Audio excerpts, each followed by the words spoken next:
وہ ایک بار پھر متوقف ہوا اور گھور کر گہری تاریکی میں دیکھنے لگا۔ انداز ایسا ہی تھا جیسے وہ اندھیرے کی سیاہ چادر میں کچھ کھوج نکالنے کی کوشش کر رہا ہو۔ چند لمحے خاموشی کے بعد وہ دوبارہ مجھ سے مخاطب ہوتے ہوئے بولا، تھانے دار صاحب، میں نے صبح ہوتے ہی ان لوگوں کو اطلاع دی جس کے کسی رشتہ دار کی قبر رات کو اجنبی افراد نے کھود ڈالی تھی۔ دیکھتے ہی دیکھتے یہ خبر پورے حسین آباد میں پھیل گئی، بلکہ اگلے 2 دن میں تو آس پاس کے علاقوں میں بھی اس کی دھوم پھیل چکی تھی۔ جب یہاں کے تھانہ انچارج زمان صاحب کو اس واقعے کے بارے میں پتہ چلا تو انہوں نے مجھے تھانے بلا کر خوب ڈانٹ ڈپٹا۔ اس ڈانٹ ڈپٹ کا سبب کیا تھا؟ وہ ذرا دیر کے لیے تھما تو میں نے پوچھ لیا۔ زمان صاحب سابق تھانہ انچارج حسین آباد کو میں اچھی طرح جانتا تھا۔ وہ بہت ہی غصے والے مگر صاف دل کے پولیس آفیسر تھے۔ پچھلے دنوں ان کی گھر والی کا انتقال ہو گیا تھا، لہٰذا انہوں نے کوشش کر کے اپنا تبادلہ سرگودا کے ایک تھانے میں کرا لیا تھا تاکہ بچوں کے قریب رہ کر ان کی بہتر تربیت اور دیکھ بھال کر سکے۔ زمان خان کو محکمے میں عموماً خان صاحب کہا جاتا تھا۔ خیردین نے میرے سوال کے جواب میں بتایا، ان کا کہنا تھا کہ میں نے اس خبر کو عام کر کے اچھا نہیں کیا۔ اس طرح مجرم محتاط ہو گئے ہیں اور انہیں گرفت میں لینا اب ممکن نہیں رہا۔ وہ اب بھول کر بھی در کا رخ نہیں کریں گے۔ خان صاحب کا خیال تھا کہ اگر میں اس واقعے کے بارے میں صرف انہی کو اطلاع دیتا تو آئندہ راتوں میں قبرستان کی نگرانی کر کے ان مجرموں کو پکڑا جا سکتا تھا۔ انہوں نے اس موقع پر مجھے سختی سے ہدایت کی تھی کہ آئندہ کبھی بھی قبرستان کی حدود میں اس نوعیت کی کوئی خفیہ سرگرمی دیکھوں تو چپ چاپ تھانے پہنچ کر انہیں اطلاع دوں۔ وہ فیصلہ کریں گے کہ اس کے بعد کیا کرنا ہے۔ اور یقین جانیں، زمان صاحب نے بالکل سچ کہا تھا۔ جب بعد میں ان کے حکم پر باقی قبروں کا باریک بینی سے معائنہ کیا گیا تو یہ حیرت انگیز انکشاف ہوا کہ 3 قبروں کو کھود کر بڑی صفائی سے بند کر دیا گیا تھا۔ جب مذکورہ 3 قبروں کا زمان صاحب نے کھدوا کر اپنی نگرانی میں جائزہ لیا تو پتہ چلا کہ ان قبروں میں دفن مردوں کی ہڈیاں غائب تھیں۔ وہ قدرے پرانی قبریں تھیں، لہٰذا ان کے اندر مردوں کے جسم باقی رہنا ممکن نہیں تھا۔ خان صاحب کی نصیحت پر عمل کر کے تم نے عقل مندی کا ثبوت دیا ہے خیردین، میں نے گھمبیر انداز میں کہا، لیکن ہمیں یہاں بیٹھے ہوئے لگ بھگ آدھا گھنٹہ ہو گیا ہے مگر اس قبر میں سے ابھی تک روشنی نہیں نکلی۔ اس حفظدہ گرم رات میں اور کتنی دیر یہاں بٹھاؤ گے؟ تھانے دار صاحب، میں نے کل صبح تھانے آ کر آپ کے سامنے جو کچھ بھی بیان کیا تھا اس میں ایک لفظ بھی غلط نہیں، وہ وضاحت کرتے ہوئے بولا۔ رات میں نے خود اپنی آنکھوں سے حفیظ جٹ کی قبر میں سے نیلے رنگ کی روشنی نکلتے دیکھی تھی، لیکن تم نے تو صرف روشنی کا ذکر کیا تھا۔ میں نے گھو کر اسے دیکھا۔ نیلا رنگ تم نے ابھی اس میں شامل کیا ہے، یہ کیا ماجرا ہے خیردین؟ شاید میں صبح روشنی کے رنگ کے بارے میں آپ کو بتانا بھول گیا تھا، وہ معذرت خواہ انداز میں بولا۔ وہ روشنی نیلے ہی رنگ کی تھی، جیسے گیس والے اسٹوڈ میں سے نیلی آگ کے شعلے نکلتے ہیں۔ قدرتی آگ کے شعلوں کا رنگ تو نارنجی سرخ ہی ہوتا ہے، لیکن اگر اس آگ کے اندر کسی قسم کی گیس کا پریشر بھی شامل ہو تو یہی نارنجی سرخ شعلے نیلگوں صورت اختیار کر لیتے ہیں۔ اس زمانے میں سوئی گیس کا تصور نہیں تھا اور گیس ویلڈنگ بھی گاؤں دیہات والوں کی نظروں سے نہیں گزرتی تھی، لہٰذا وہ نیلی آگ کے وجود سے آشنا نہیں تھے۔ جب یہ خیردین خاصا گھبرایا ہوا نظر آتا تھا، لیکن میرا ذہن اس حوالے سے ابھی تک مطمئن نہیں ہوا تھا۔ میں خیردین کے ساتھ قبرستان کے اندر نیلی روشنی کے نظارے کے لیے گھات لگائے تو بیٹھا تھا، مگر میرا دماغ خاصا الجھا ہوا تھا۔ اپنی اس الجھن کی سلجھن کے لیے میں نے خیردین سے پوچھ لیا، تمہاری گھر والی کے انتقال کو کتنا عرصہ ہوا ہے؟ یہی کوئی 1.5-2 سال، اس نے جواب دیا۔ جیوا نے اپنی موت سے کوئی 6-8 ماہ پہلے ہی وہ قبر کی کھدائی والا واقعہ دیکھا تھا۔ کیا جیوا کی قبر بھی اسی قبرستان میں ہے؟ جی، اس نے اس بات میں گردن ہلائی اور ایک جانب اشارہ کرتے ہوئے بولا، وہ ادھر تیسری قبر جیوا کی ہے۔ کیا تم جیوا کے انتقال کے بعد اس قبرستان میں اکیلے ہی رہ رہے ہو؟ میں نے گہری سنجیدگی سے استفسار کیا۔ جی ہاں۔ وہ میری سنجیدگی پر چونک اٹھا، پھر پوچھا، آپ نے مجھ سے یہ سوال کیوں کیا ہے تھانے دار صاحب؟ میں نے اس کے استفسار پر توجہ نہیں دی اور پوچھا، کیا پہلے بھی تمہیں اس قسم کے غیر معمولی منظر نظر آتے رہے ہیں؟ میرا مطلب ہے جیوا کے انتقال کے بعد سے اب تک۔ کہیں آپ یہ تو نہیں سمجھ رہے کہ اس قبرستان میں اکیلے رہتے ہوئے میں کسی ذہنی یا نفسیاتی مرض میں مبتلا ہو گیا ہوں؟ وہ خفیہ میز لہجے میں بولا۔ میرا دماغ خراب ہو گیا ہے جو الٹی سیدھی چیزیں دیکھنے لگا ہوں، میں نے خیر دن گورکن کی آنکھوں میں جھانکتے ہوئے ٹھوس لہجے میں کہا۔ ایسے ناممکن تو نہیں ہے۔ آپ کو میری بات کا یقین نہیں آیا نا؟ وہ دور تاریکی میں گھورتے ہوئے بولا۔ اب آپ خود اپنی آنکھوں سے یہ نظارہ بھی دیکھ لیں۔ میں نے خیر دن کی نگاہ کا تعاقب کیا اور آن واحد میں میری نظر حفیظ جٹ کی قبر تک پہنچ کر ٹھہر گئی۔ خیر دن نے مجھ سے غلط بیانی نہیں کی تھی۔ حفیظ جٹ کی قبر میں سے واقعی نیلی روشنی خارج ہو رہی تھی۔ یہ نیلی روشنی شعاؤں کی شکل میں نہیں بلکہ شعلوں اور لپٹوں کی صورت میں نکل رہی تھی، جیسے اس قبر کے اندر کوئی بھٹی دہک رہی ہو۔ اس منظر نے مجھے مبہوت سا کر دیا تھا۔ خیر دن کی سرسراتی ہوئی آواز میری سماعت سے ٹکرائی۔ تھانے دار صاحب، اب تو آپ کو میری بات کا یقین آ گیا نا؟ آنکھوں دیکھی حقیقت پر بے یقینی کا سوال ہی نہیں پیدا ہوتا۔ لیکن میں خیر دن کی طرح خوفزدہ نہیں تھا۔ میں نے اپنی جگہ سے کھڑے ہوتے ہوئے کہا، آؤ خیر دن چل کر دیکھتے ہیں یہ کیا ماجرا ہے۔ کیا آپ حفیظ جٹ کی قبر کے قریب جائیں گے؟ وہ سہمی ہوئی آواز میں بولا۔ ظاہر ہے اتنی دور کھڑے ہو کر تو حقیقت سے آگاہی حاصل نہیں ہو سکتی نا؟ میں نے معتدل انداز میں کہا۔ ادھر جا کر ہی پتہ چلے گا حفیظ جٹ کی قبر کے ساتھ ایسا کیوں ہو رہا ہے۔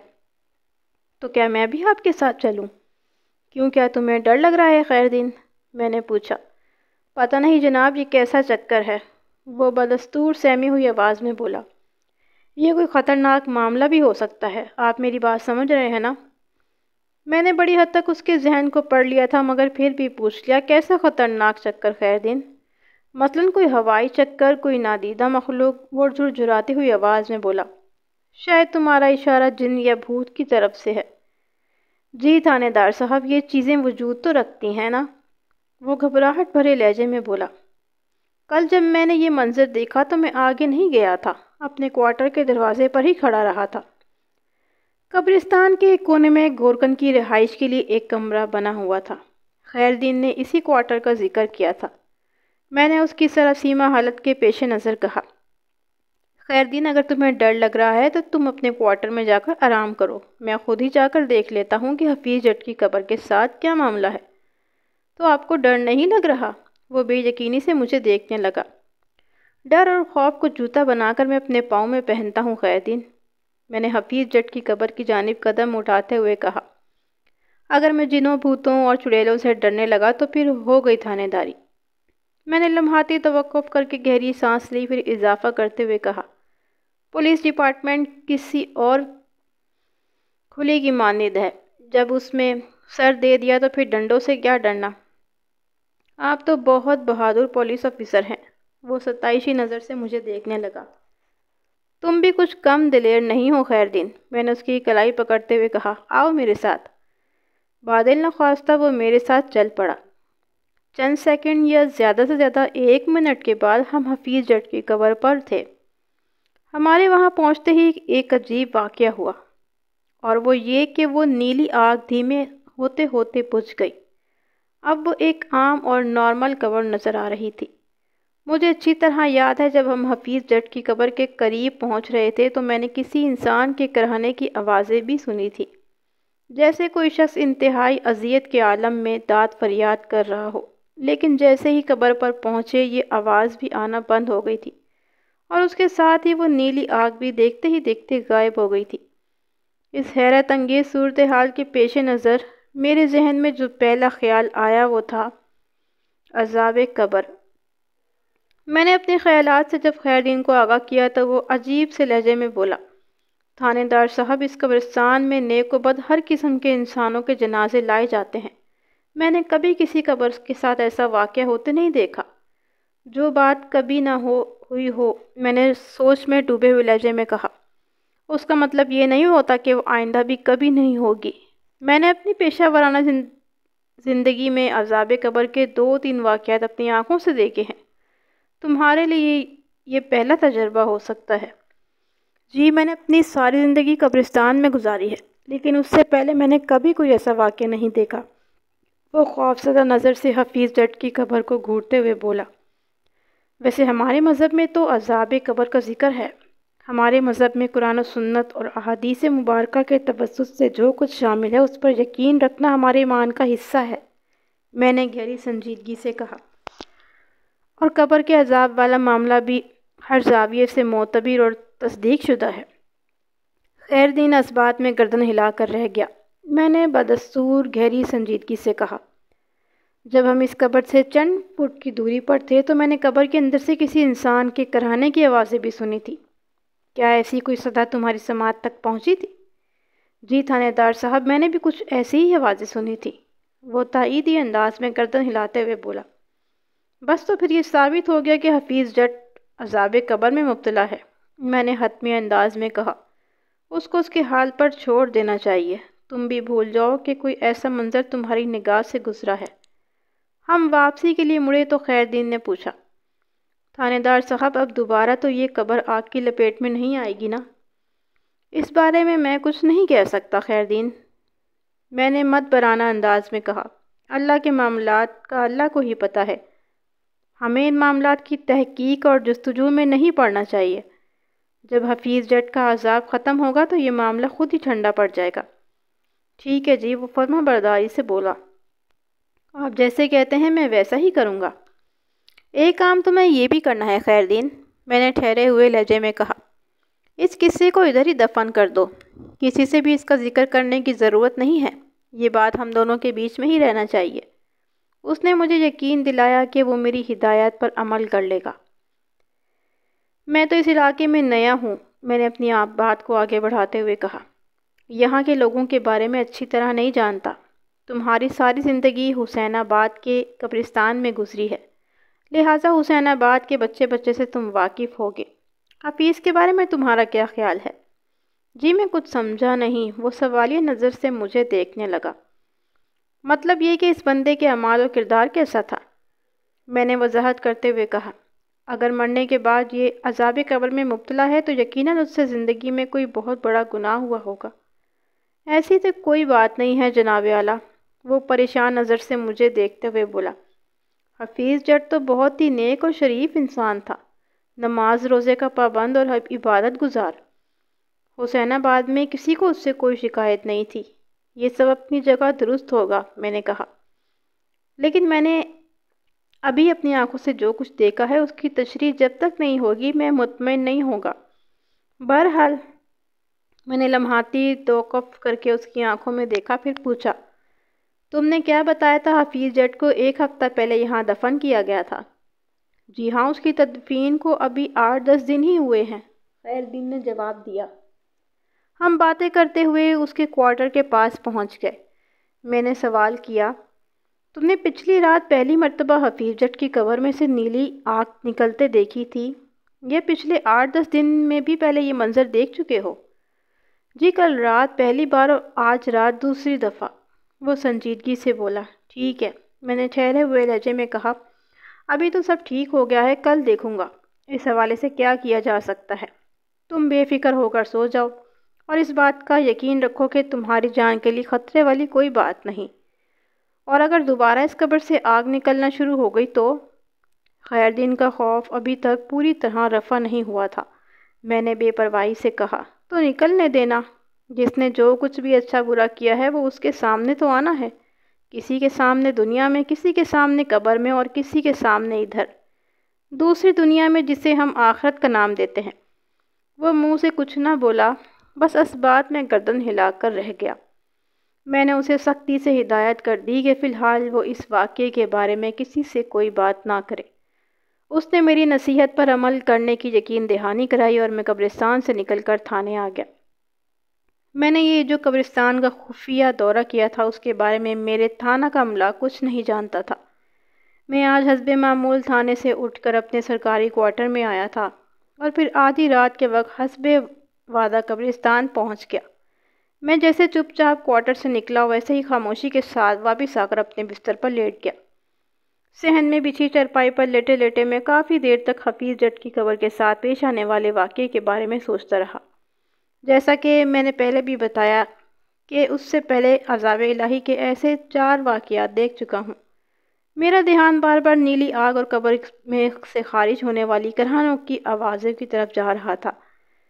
میرے نزدیک اس بات میں کوئی دو رائے نہیں ہو سکتی تھی کہ حفیظ جٹ کی قبر کے ساتھ جو کچھ بھی پیش آیا تھا وہ عذاب الہی کی ایک قسم تھی، مگر اس نقطے کو میں سمجھ نہیں پایا تھا کہ آگ نارنجی یا سرخ ہونے کے بجائے نیلے رنگ کی کیوں تھی۔ یہ بہت اہم سوال تھا جس کا کافی سوچ بچار کے بعد بھی میرے ذہن میں کوئی جواب نہ آیا تھا۔ تھک ہار کر میں نے نیند کی آغوش میں سر رکھ دیا۔ اگلی صبح بڑی سنسنی خیز ثابت ہوئی۔ میں حسب معمول تیار ہو کر تھانے پہنچا تو ایک کانسٹیبل نے میرے کمرے میں آ کر بتایا کہ گورکن صبح سے میرے انتظار میں بیٹھا ہے۔ میں نے کانسٹیبل سے کہہ کر گورکن خیر دین کو فوراً اپنے پاس بلا لیا۔ وہ میرے سامنے آ کر بیٹھا تو میں نے پوچھا، ہاں بھائی خیر دین، خیریت تو ہے نا؟ صبح صبح تمہاری آمد مجھے گہری تشویش میں مبتلا کر رہی ہے۔ گہری تشویش والے الفاظ میں نے اس کے چہرے پر بجے ہوئے 12 کو دیکھ کر کہے تھے۔ جواب میں اس نے بتایا، تھانے دار صاحب میں پوری رات نہیں سو سکا ہوں۔ کیا حفیظ جٹ کو قبر سے دوبارہ نیلی روشنی نکلتے دیکھی ہے؟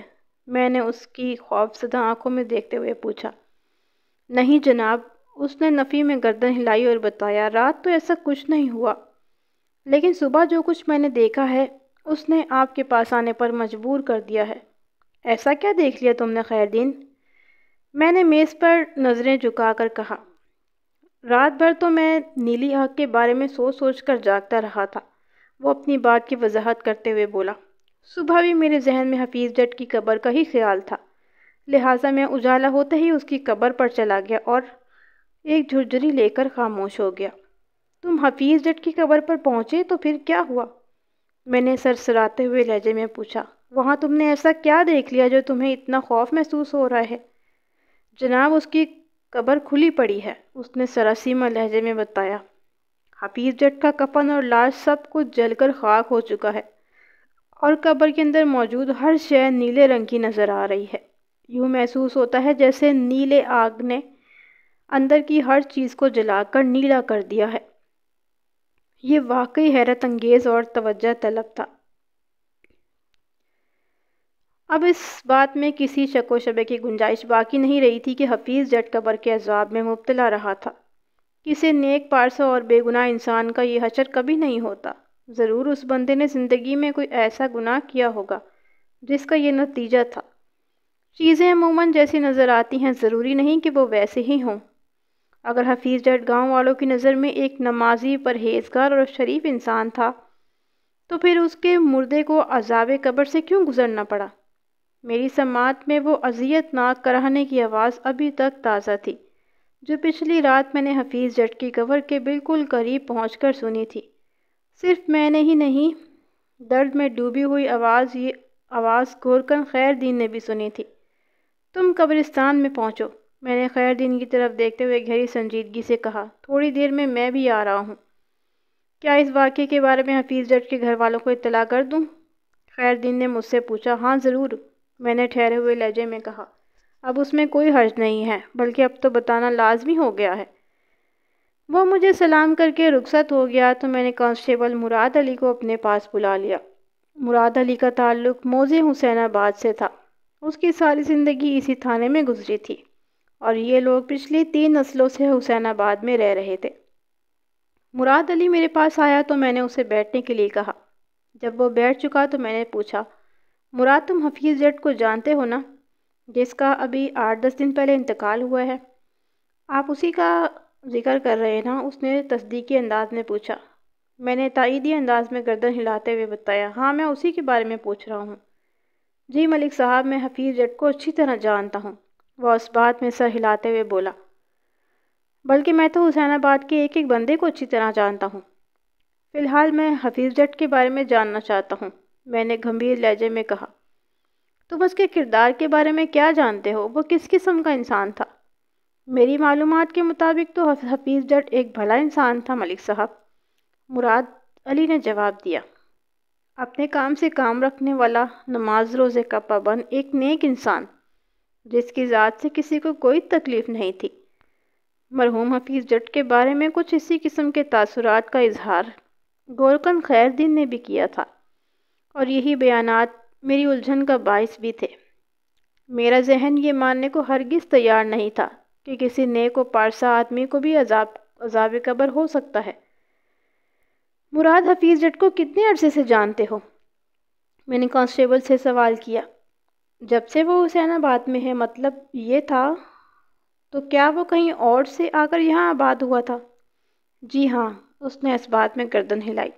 میں نے سنا ہے حسین آباد آنے سے پہلے یہ لوگ چک جمرہ میں رہتے تھے۔ حسین آباد وہ کتنا عرصہ پہلے آئے تھے؟ کوئی 5 سال پہلے، کانسٹیبل نے جواب دیا۔ میں گہری سوچ میں ڈوب گیا۔ ملک صاحب خیریت تو ہے نا؟ مجھے خاموش ہوتے دیکھ کر مراد علی نے تجسس انداز میں استفسار کیا۔ آپ اچانک حفیظ جٹ میں اتنی زیادہ دلچسپی کیوں لینے لگے ہیں؟ اور وہ بھی گورکن کی آمد کے بعد؟ وہ 2 دن سے روزانہ صبح تھانے میں بیٹھا آپ کا انتظار کر رہا ہوتا ہے۔ تو کیا تم نے گورکن سے اس بارے میں کوئی سوال نہیں کیا؟ میں نے پوچھا۔ بہت پوچھا ہے لیکن اس نے کچھ بتایا ہی نہیں۔ ٹھیک ہے، میں بتاتا ہوں، میں نے کہا۔ پھر میں نے نہایت ہی مختصر الفاظ میں کانسٹیبل مراد کو حفیظ جٹ کی قبر کے ساتھ پیش آنے والے واقعات کے بارے میں بتایا۔ وہ حیرت سے آنکھیں پھاڑ کر میری بات سنتا رہا اور میرے خاموش ہونے پر وہ نفی میں گردن چٹکتے ہوئے بے چینی سے بولا۔ یہ کیسے ہو سکتا ہے ملک صاحب؟ یہ ہو چکا ہے، اور پچھلی رات کو تو میں نے اپنی آنکھوں سے نیلی آگ کا نظارہ دیکھا ہے، میں نے ایک ایک لفظ پر زور دیتے ہوئے کہا، اور اس کی اذیت ناک آوازیں بھی سنی ہیں۔ حفیظ جٹ تو بہت ہی نیک بندہ تھا جناب، وہ الجھن زدہ لہجے میں بولا۔ مجھے تو بالکل یقین نہیں آ رہا۔ تم ابھی اور اس وقت میرے ساتھ قبرستان چلو گے مراد علی؟ میں نے فیصلہ کن انداز میں کہا۔ سب کچھ اپنی آنکھوں سے دیکھ کر شاید تمہیں یقین آ جائے۔ دیکھتے ہی دیکھتے حفیظ جٹ کو پیش آنے والے واقعات کی خبر میرے تھانے کے عملے میں سرایت کر گئی۔ مجھے امید تھی کہ دوسری جانب حسین آباد میں بھی یہ سنسنی خیز خبر جنگل کی آگ کی طرح پھیل چکی ہوگی، کیونکہ میں نے گورکن کی زبان پر پڑے مصلحت کے تالے کو اپنے ہاتھوں سے کھول دیا تھا۔ میں توقع کر رہا تھا کہ ادھر قبرستان میں خاصی بھیڑ سے واسطہ پڑے گا۔ میری توقعات 100% درست ثابت ہوئی تھی۔ جب میں کانسٹیبل مراد علی کے ساتھ قبرستان پہنچا تو وہاں لگ بھگ 2 درجن افراد حفیظ جٹ کی قبر کا نظارہ با الفاظ دیگر قبر کا تماشا دیکھنے کے لیے موجود تھے۔ پولیس کی آمد کے پیش نظر کچھ لوگ تو خود ہی پیچھے ہٹ گئے اور کچھ کو مراد علی نے ڈانٹ ڈپٹ کر پیچھے ہٹا دیا۔ تو میں نے حفیظ جٹ کی قبر کے عین اوپر پہنچ گیا۔ پھر میں نے وہاں جو کچھ دیکھا وہ انتہائی عبرتناک اور دل دہلا دینے والا تھا۔ گزشتہ رات میں نے اسی قبر کے اندر سے وحشت ناک اور پرسوس آوازیں ابھرتی محسوس کی تھی، جیسے کسی انسان کو اذیت ناک انداز میں نشانہ بنایا جا رہا ہو، اور اس کے ساتھ ہی مذکورہ قبر کو نیلی آگ کے شعلوں کی لپیٹ میں بھی دیکھا تھا۔ اور اب خدا کی پناہ، رات کو قبر آگ میں جل رہی تھی مگر ویسے دیکھنے میں صحیح سلامت نظر آتی تھی، اور اب یہ مکمل طور پر کھلی پڑی تھی۔ محاورتاً اس کے لیے قبر کا پھٹنا جیسے الفاظ استعمال کر سکتے تھے۔ قبر کے اندر کی ہر شے کا رنگ نیل کو دکھائی دیتا تھا، حتیٰ کہ اندر مٹی بھی گویا نیل چڑھی نظر آ رہی تھی۔ حفیظ جٹ کی لاش جل کر کوئلہ بن چکی تھی اور اس پر کفن کا نام و نشان نہیں تھا۔ لاش کے برائے نام باقیات میں بھی نلاہٹ پائی جاتی تھی۔ الغرض یہ ایک عبرت اثر اور رونگٹے کھڑے کر دینے والا واقعہ تھا۔ وہاں موجود لوگوں میں چہمہ گوئیاں بھی جاری تھیں۔ ہر شخص اپنی اپنی سمجھ اور عقل کے مطابق تبصرہ کر رہا تھا۔ ایک طرف سے آواز آئی، اس آواز میں حد درجے حیرت تھی۔ حفیظ جٹ تو اللہ کا نیک بندہ تھا، پھر اس کی قبر کے ساتھ یہ سلوک کیوں ہوا؟ مجھے تو یہ کوئی سازش لگتی ہے۔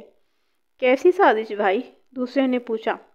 میں سمجھتا ہوں کسی نے گاؤں والوں کو خوفزدہ کرنے کے لیے یہ چکر چلایا ہے، پہلا وضاحت کرتے ہوئے بولا۔ تیسرے نے پوچھا، کوئی سازشی شخص حسین آباد کے باسیوں کو خوفزدہ کرنے کی کوشش کیوں کرے گا؟ تاکہ ہم لوگ قبرستان سے دور رہیں۔ ہم لوگ قبرستان سے دور رہیں گے تو اس میں اس سازشی شخص کا کیا فائدہ ہے؟ یہ استفسار کسی چوتھے شخص کی طرف سے آیا تھا۔ تم لوگوں کو 2 سال پہلے والا واقعہ تو یاد ہوگا۔ پہلا اپنی بات کو ثابت کرنے کے لیے پورا زور مار رہا تھا، جب کچھ لوگوں نے بڑے پراسرار انداز میں قبریں کھود کر مردوں کی لاشیں اور ہڈیاں چرانا شروع کر دی تھیں۔ ہاں ہاں، سب نے اس بات میں گردن ہلائی اور بیک زبان ہو کر بولے۔ اس واقعے کو کون بھلا سکتا ہے؟ مجھے یہ اس سلسلے کی کڑی نظر آتی تھی۔ پہلا گہری سنجیدگی سے بولا، ہو سکتا ہے وہ لاش اور ہڈی چور گردہ دوبارہ متحرک ہو گیا ہو، اور اپنی کارروائی سے پہلے ان لوگوں نے حفیظ جٹ کی یہ قبر کا حشر کر کے گاؤں والوں کو خوفزدہ کرنے کی کوشش کی ہو، تاکہ لوگ قبرستان کا رخ نہ کریں اور اس بات کا فائدہ اٹھا کر اپنی سرگرمیاں جاری رکھ سکیں۔ ورنہ وہ مقررہ نما شخص تھوڑی دیر کے لیے متوقف ہوا، پھر ایک گہری سانس لینے کے بعد اپنی بات کو مکمل کرتے ہوئے بولا، ورنہ کوئی سوچ بھی سکتا ہے کہ حفیظ جٹ جیسے نمازی اور پرہیزگار شخص کی قبر کے ساتھ یہ حشر ہو؟ یہ تو اللہ کا نیک بندہ تھا۔ ایک جانب سے تیکھا بیان آیا ہے، نیتوں کا حال تو صرف اللہ ہی جانتا ہے، ہم تو صرف انسان کے ظاہری اعمال کو دیکھتے ہیں۔ ہو سکتا ہے حفیظ جٹ اپنی 55 سالہ زندگی میں کسی ایسے گناہ کا مرتکب ہوا ہو جس کی سزا کے طور پر اللہ نے اسے عذاب میں مبتلا کر دیا ہے۔ وہاں موجود سب لوگوں نے اس شخص کی جانب ناپسندیدہ نظروں سے دیکھا جس نے حفیظ جٹ کے گنہگار ہونے کی بات کی تھی۔ مجھے یہ محسوس کرنے میں ذرا دقت نہ ہوئی کہ حسین آباد میں بسنے والے لوگوں کو اکثریت مرحوم حفیظ جٹ کو اللہ کا نیک بندہ تصور کرتی تھی۔ میں نے اس شخص کو بغور دیکھا جس نے حفیظ جٹ کے خلاف اظہار کیا تھا۔ وہ ایک دبلا پتلا اور دراز قامت شخص تھا۔ عمر 30 سال کے قریب رہی ہوگی۔ رنگت گندمی اور سر کے بال گھنگریالے تھے۔ میں نے اس بندے کو اپنی یادداشت میں محفوظ کرتے ہوئے بآواز بلند کہا، اگر آپ لوگوں کے تبصرے ختم ہو گئے ہوں تو میں بھی اپنی کارروائی شروع کروں؟ سب لوگ یکایک خاموش ہو گئے۔ میں نے باری باری سب کے چہروں کا جائزہ لینے کے بعد سوال کیا، یہاں پر حفیظ جٹ کے گھر والوں میں سے بھی کوئی موجود ہے؟ سب لوگ متلاشی نظروں سے ایک دوسرے کو تکنے لگے۔ پھر ایک نوجوان آگے بڑھا۔ اس کی عمر 18 کے قریب رہی ہوگی۔ اس کے ساتھ ہی اس سے ملتی جلتی شکل کا ایک اور نوجوان نکل کر سامنے آیا۔ وہ 20 کے آس پاس نظر آتا تھا۔ پہلے والے نوجوان نے تعارف کراتے ہوئے کہا، جناب ہم دونوں بھائی ہیں اور یہ ہمارے ابا جی کی قبر ہے۔ وہ دونوں گویا بدقسمت بدنصیب مرحوم حفیظ جٹ کے بیٹے تھے۔ میں نے باری باری ان کے چہروں کا جائزہ لیا، پھر پوچھا، تم دونوں کے نام کیا ہیں جوانوں؟ میرا نام سلطان ہے، نسبتاً چھوٹے نوجوان نے سینے پر ہاتھ رکھتے ہوئے بتایا۔ پھر دوسرے جوان کی طرف اشارہ کرتے ہوئے بولا، یہ میرا بڑا بھائی ریحان ہے۔ ریحان اور سلطان؟ میں نے ٹھہرے ہوئے لہجے میں سوال کیا، تم لوگوں نے اپنے باپ کی قبر کی حالت دیکھی ہے؟ اس حوالے سے کچھ کہنا چاہو گے؟ کیا کہیں جناب، ریحان نے بیچارگی سے گردن ہلاتے ہوئے جواب دیا، میری تو کچھ سمجھ میں نہیں آ رہا۔ سلطان نے مجھے سوالیہ نظر سے دیکھا اور بولا، آپ ہم سے کیا جاننا چاہتے ہیں تھانے دار صاحب؟ مجھے یہ اندازہ لگانے میں قطعاً کوئی دشواری محسوس نہیں ہوئی کہ ان میں بڑا بھائی ریحان سادہ طبیعت کا مالک تھا، جبکہ چھوٹا بھائی سلطان تیز ترار اور چلاک نظر آتا تھا۔ میں نے اس کے استفسار کے جواب میں بتایا، میں یہ جاننا چاہتا ہوں برخوردار کہ تمہارے والد کی قبر کے ساتھ یہ سب کیا ہوا ہے، جبکہ کم و بیش ہر شخص کی زبان یہ گواہی دے رہی ہے کہ حفیظ جٹ ایک نیک اور پرہیزگار انسان تھا۔ مخلوق خدا کو اس سے کسی قسم کا شکوہ گلہ پریشانی نہیں تھی، پھر اس کی قبر عذاب الہی کا نشانہ کیوں بنی؟ تھانے دار صاحب، سلطان نے ٹھہرے ہوئے لہجے میں کہا، اس بات میں کسی شک و شبے کی گنجائش نہیں کہ ابا جی بہت نیک اور عبادت گزار انسان تھے۔ وہ ہمارے لیے نہایت ہی شریف اور شفیق باپ تھے۔ ایسے لوگوں کا ٹھکانہ جنت میں ہوتا ہے۔ عذاب قبر کا تو سوال ہی پیدا نہیں ہوتا۔ ہم بھی یہی سمجھتے ہیں کہ ابا جی کی قبر کے ساتھ جو کچھ ہوا وہ کسی کی سوچی سمجھی اور گہری سازش کا نتیجہ ہے۔ اور جہاں تک منظور کی بکواس کا تعلق ہے، اس نے لمحاتی توقف کر کے ایک گہری سانس لی، پھر اپنی بات مکمل کرتے ہوئے کہا، تو اس سلسلے میں یہی کہوں گا کہ آئینے میں انسان کو اپنا ہی چہرہ نظر آتا ہے۔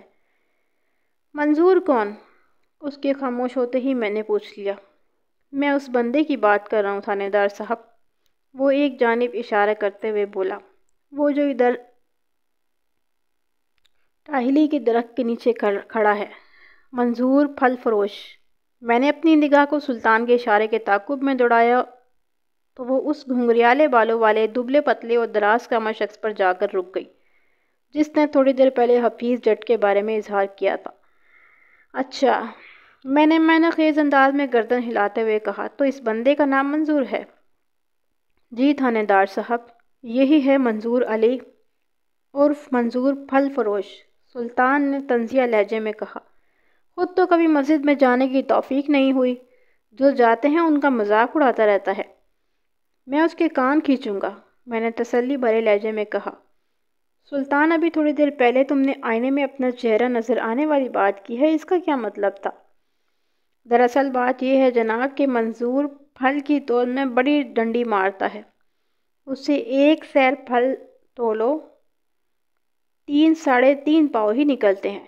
اس کے پاس تصدیق شدہ سرکاری بارڈ بھی نہیں ہے۔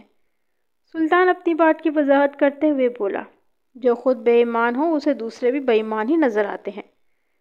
یہ منظور کس جگہ پھل فروخت کرتا ہے؟ میں نے پوچھا۔ ادھر حسین آباد کے مین بازار میں جناب، سلطان نے بتایا۔ ہماری دکان کے سامنے ہی پھل کا ٹھیلا لگاتا ہے۔ ابا جی سے 2-3 دن مرتبہ اس کی جھڑپ بھی ہو چکی تھی۔ اچھا، میں نے گہری سنجیدگی سے کہا، تم لوگوں کی کوئی دکان بازار میں ہے؟ جی ہمارے ادھر کپڑے کی دکان ہے، سلطان نے جواب دیا۔ پھر بھرائی ہوئی آواز میں بولا، جب ابا جی زندہ تھے تو وہی دکان پر بیٹھتے تھے، ہم دونوں بھائی ان کا ہاتھ بٹانے چلے جاتے تھے، اب تو ساری ذمہ داری ہم پر آ گئی ہے۔ میرا حسین آباد کے مین بازار کی طرف چکر لگا تو میں تم لوگوں سے ضرور ملنے آؤں گا، میں نے ہمدردی بھرے لہجے میں کہا۔ اب میں تمہارے ابا جی کی قبر کو بند کروانا چاہتا ہوں، تمہیں کوئی اعتراض تو نہیں؟ بات ختم کر کے میں نے باری باری دونوں بھائیوں کی طرف سوالیہ نظر سے دیکھا۔ نہیں جناب، ہمیں کوئی اعتراض نہیں، ریحان نے پہلی مرتبہ اس گفتگو میں حصہ لیتے ہوئے کہا۔ جتنی جلدی ممکن ہو آپ ابا جی کی قبر کو بند کروا دیں، خواہ مخواہ مذاق بن رہا ہے۔ قبر کو آپ ضرور بند کروائیں، سلطان نے کہا، لیکن اس کے ساتھ ہی اس شر پسند کو گرفتار کر کے سزا دلوانے کی کوشش بھی کریں جس شیطان نے ہمارے ابا جی کی قبر کا یہ حشر کیا ہے۔ اس سلسلے میں آپ دونوں بھائی بے فکر ہو جاؤ، میں نے پر اعتماد انداز میں کہا۔ میں نے تحقیق اور تفتیش شروع کر دی ہے، انشاءاللہ بہت جلد میں اس شخص کو گرفتار کرنے میں کامیاب ہو جاؤں گا جس نے حفیظ جٹ کی قبر کی بے حرمتی کی ہے۔ یہ بات میں نے محض ان غمزدہ بھائیوں کا دل رکھنے کے لیے کہی تھی، ورنہ مجھے 100% یقین تھا کہ حفیظ جٹ کی قبر کا جو حشر نشر ہوا ہے اس میں کسی انسانی ہاتھ کا عمل دخل نہیں۔ اگر میں نے گزشتہ رات خود اپنی آنکھوں سے اور کانوں سے وہ منظر دیکھے اور سنے نہ ہوتے تو شاید میں بھی سلطان اور ریحان کے انداز میں سوچنے کی کوشش کرتا، لیکن عذاب قبر کے جیتے جاگتے ثبوت دیکھ لینے کے بعد میں حتمی نتیجے پر پہنچ چکا تھا، لہٰذا میری رائے میں کوئی تبدیلی نہ آ سکی تھی۔ میں گورکن خیردین کو ایک طرف لے گیا اور سمجھانے والے انداز میں کہا، ان دونوں بھائیوں کی نگرانی اور مرضی سے حفیظ جٹ کی قبر کو اچھی طرح بند کر دو، اور ایک بات کا خیال رکھنا کہ کسی کو اس بات کا پتہ نہ چلے ہم نے پچھلی رات اس قبر میں کیا حالت دیکھی تھی۔ آپ فکر نہ کریں جناب، وہ یقین دلانے والے انداز میں بولا، میں حفیظ جٹ کی قبر والے راز کو اپنے سینے میں دفن کر لوں گا۔ شاباش، میں نے ستائشی نظر سے اس کی طرف دیکھا۔ دفن کرنے کا فن تم سے کوئی اور زیادہ کیسے جان سکتا ہے؟ وہ بے معنی انداز میں مجھے دیکھنے لگا۔ میں نے کہا، خیردین اس کے ساتھ ہی تمہیں ایک کام بھی کرنا ہے۔ اس کے بے معنی نظر میں سوال ابھر آیا۔ کون سا کام تھانے دار صاحب؟ قبر تو ابھی بند ہو جائے گی، میں نے گہری سنجیدگی سے کہا، لیکن ابھی کچھ دن تک اس کی نگرانی بہت ضروری ہے۔ کہیں آپ بھی یہ تو نہیں سمجھ رہے نا کہ… وہ میری طرف دیکھتے ہوئے بولا، حفیظ جٹ کی قبر کو کسی نے سازش کا نشانہ بنایا ہے؟ ایسا سوچنے اور سمجھنے کا تو سوال ہی پیدا نہیں ہوتا، میں نے پوری قطعیت کے ساتھ کہا۔ اس امر میں کسی شک و شبے کی گنجائش نہیں کہ حفیظ جٹ عذاب قبر سے دوچار ہوا ہے۔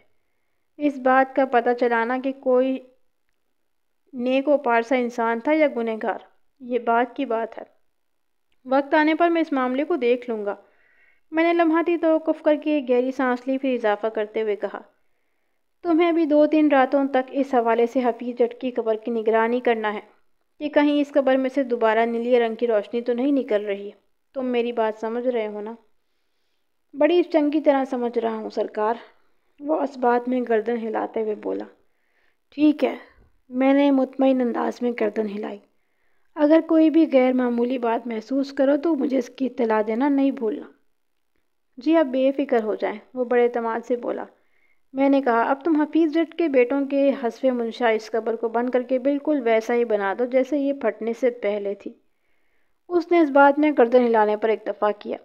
میں سلطان اور ریحان کے پاس گیا اور باری باری اس کے چہروں کا جائزہ لیتے ہوئے کہا، آپ لوگ پریشان مت ہوں، میں بہت جلد اس راز تک رسائی حاصل کر لوں گا کہ آپ کی ابا جی کی قبر کے ساتھ یہ افسوسناک واقعہ کیوں پیش آیا ہے۔ میں نے لمحاتی توقف کر کے ایک گہری سانس لی اور پھر اپنی بات مکمل کرتے ہوئے کہا، میں کسی وقت گھر آ کر تمہاری امی سے بھی اس سلسلے میں بات کروں گا۔ بخت بی بی کو تسلی دلانا بھی میرا فرض بنتا ہے۔ یہ مجھے معلوم ہو گیا تھا کہ حفیظ جٹ نے اپنے پیچھے 100 گوار، ایک بیوی، ایک جوان بیٹی اور جوان بیٹے چھوڑے تھے۔ حفیظ جٹ کی بیوی کا نام بخت بیوی اور بیٹی کا نام فرزانہ تھا۔ دونوں بیٹوں کے نام آپ کے علم میں آ چکے ہیں۔ وہ دونوں ممنوعیت بھری نظر سے مجھے دیکھنے لگے۔ میں مراد علی کے ساتھ واپس تھانے آ گیا۔ جیسا کہ میں عرض کر چکا ہوں، میرے نزدیک یہ عذاب قبر کا ایک سنگین اور عبرتناک واقعہ تھا۔ میں کسی قیمت پر یہ ماننے کو تیار نہیں تھا کہ کسی شخص کی سازش کے تحت حفیظ جٹ کی قبر کو کھول کر اس کی لاش کی بے حرمتی کی ہو، کیونکہ میں پچھلی رات خود اپنی آنکھوں سے اس قبر کے اس سپرد عذاب دیکھ چکا تھا، اور میں نے اسی قبر کے اندر سے اذیت میں ڈوبی ہوئی انسانی آواز بھی سنی تھی، جیسے کوئی خوفناک تشدد سے گھبرا کر زندگی کی بھیک مانگ رہا ہو۔ لیکن یہاں پر ایک اہم سوال پیدا ہوتا تھا۔ سوال یہ تھا کہ اگر حفیظ جٹ اپنی کسی گناہ کی پاداش میں عذاب قبر میں مبتلا ہو بھی گیا تھا تو اس خدائی معاملے سے پولیس کا کیا واسطہ؟ یہ سوال آپ میں سے بھی بہت سے لوگوں کے ذہنوں میں سر اٹھا رہا ہوگا۔ پہلے میں نے بھی یہی سوچا تھا، جو ہوا سو ہوا۔ میں حفیظ جٹ کی قبر کو بند کروانے کے بعد اس معاملے سے الگ ہو جاتا ہوں، لیکن پتہ نہیں کیوں میرے ذہن میں اس واقعے کے حوالے سے ایک چنگاری سی مسلسل حرارت اور جلن پیدا کر رہی تھی۔ چھٹی حس بار بار مجھے اس معاملے کی تحقیق پر مجبور کر رہی تھی۔ میں نے پیشہ ورانہ زندگی میں اپنے اندر کی آواز کو نظر انداز نہیں کیا۔ اس آواز نے ہمیشہ درست سمت میں میری رہنمائی کی تھی۔ میں اپنی اس خصوصیت یا صلاحیت کو عطیہ خداوندی سمجھتا تھا، اور جہاں تک خدائی یا انسانی معاملے کا تعلق تھا تو میرے خیال میں ان دونوں معاملات کو ایک دوسرے سے جدا کرنا ممکن نہیں تھا۔ بالواسطہ یا بلا واسطہ انسان کا ہر معاملہ خدا سے اور خدا کا ہر معاملہ انسان سے جڑا ہوا ہے۔ اگر اس ذات باری کو اپنا یہ معاملہ مجھ سے چھپا کر اور غیر متعلق رکھنا ہوتا تو پھر نمبر 1، گورکن کو حفیظ جٹ کی قبر میں سے نیلی روشنی خارج ہوتی دکھائی نہ دیتی۔ نمبر 2، اس تحیر آمیز واقعے کی اطلاع مجھ تک نہ پہنچاتا۔ نمبر 3، میں گورکن کی اطلاع پر نصف شب کو مئی کی ایک تپتی ہوئی ہفت زدہ رات میں قبرستان میں گھات لگا کر حفیظ جٹ کی قبر کا تماشا دیکھنے نہ پہنچ جاتا۔ نمبر 4، مجھے حفیظ جٹ کی قبر پر سپرد عذاب دکھائی دیتی اور نہ ہی اس قبر کے اندر سے مجھے اس کی کردناک آوازیں سنائی دیتی۔ نمبر 5، میرے سب کچھ دیکھ لینے کے بعد حفیظ جٹ کی قبر پھٹ کر اندر کی کہانی کو تشت ازبان نہ کرتی۔ گویا قدرت نے مجھے پہلے حفیظ جٹ کی قبر کو نیلی آگ میں جلتا دکھا کر اس کی اذیت ناک فریاد سنا کر اس کیس کی طرف متوجہ کیا تھا۔ اگر اس معاملے کو اول و آخر قدرت نے اپنے ہاتھ میں رکھنا ہوتا تو پھر اس عجیب و غریب جلوہ نمائی کی ضرورت ہی کیا تھی؟ پتہ نہیں روزانہ کتنے مردوں کو روزانہ قبر کے عذاب سے دوچار ہونا پڑتا ہوگا، لیکن قدرت اپنے اس تعزیری عمل کو منظر عام پر نہیں لاتی۔ کل ملا کر اس وضاحت سے یہ نتیجہ سامنے آتا تھا کہ قدرت کا منشا تھا کہ میں اس معاملے میں آستینیں چڑھا کر کود پڑوں، اور میں دل و جان سے کود پڑا تھا۔ تھانے پہنچ کر میں نے کانسٹیبل مراد کو اپنے کمرے میں بلا کر خصوصی ہدایت دی۔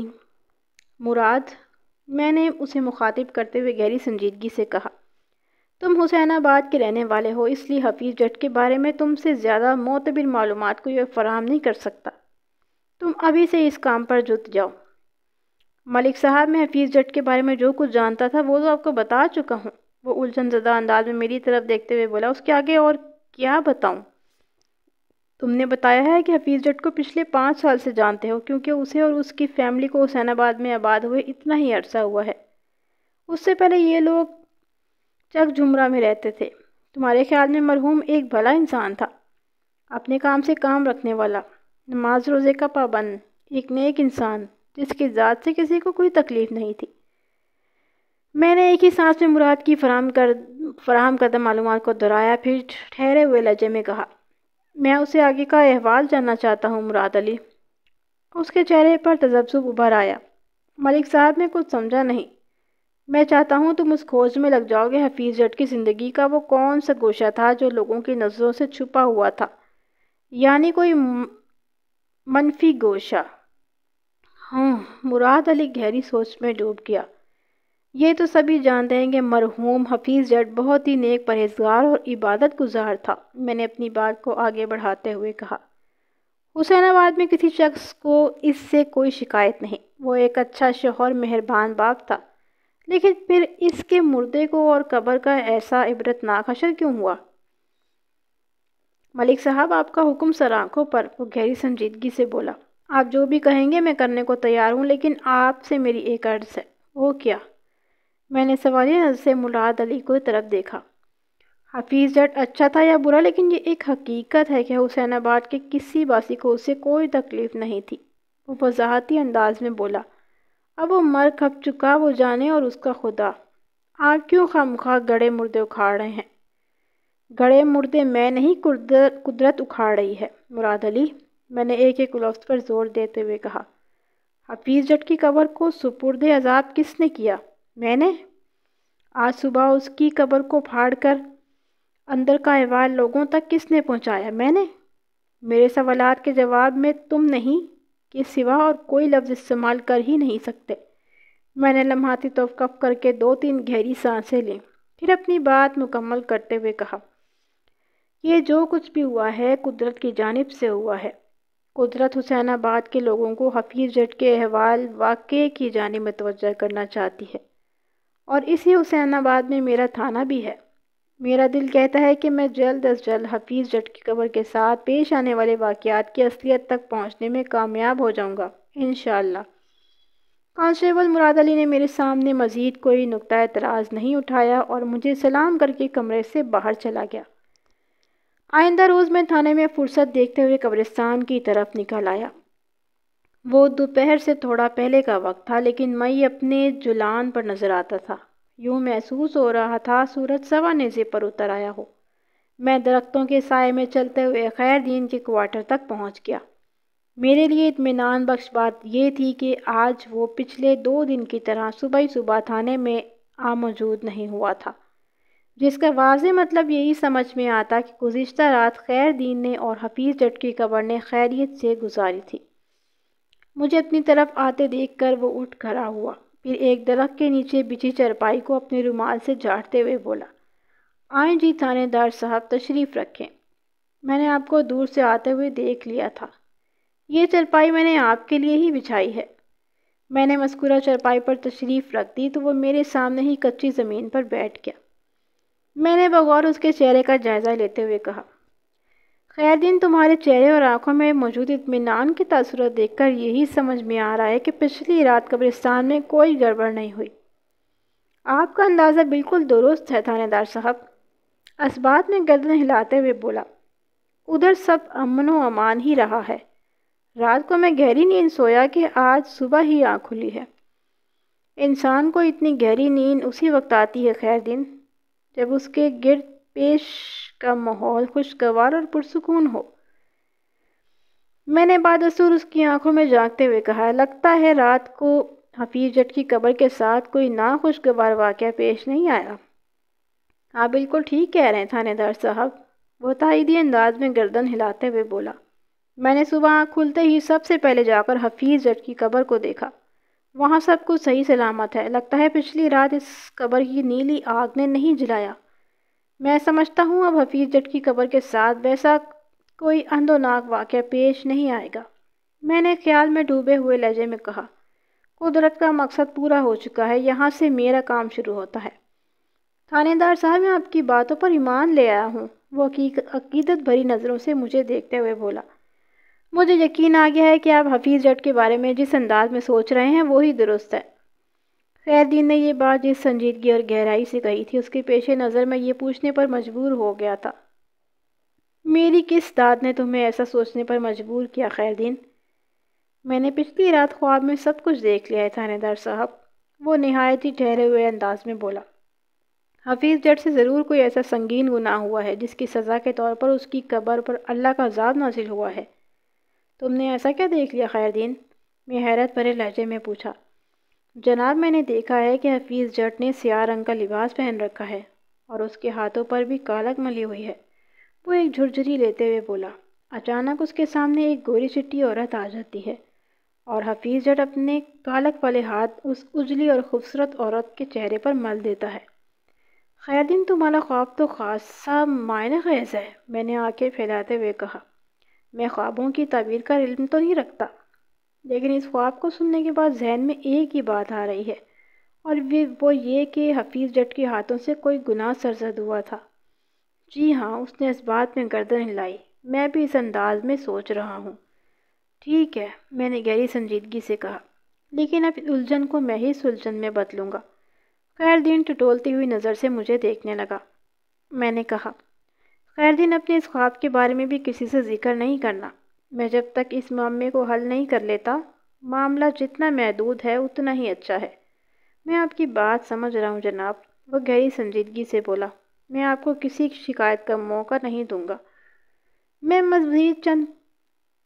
مزید 10-15 منٹ تک خیر دین کے پاس بیٹھا، پھر قبرستان سے نکل کر حسین آباد کے مین بازار کی طرف آ گیا۔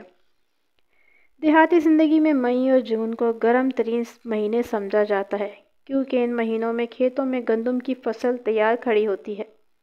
قدرت فصل کو پکانے کے لیے آسمان سے آگ برساتی ہے۔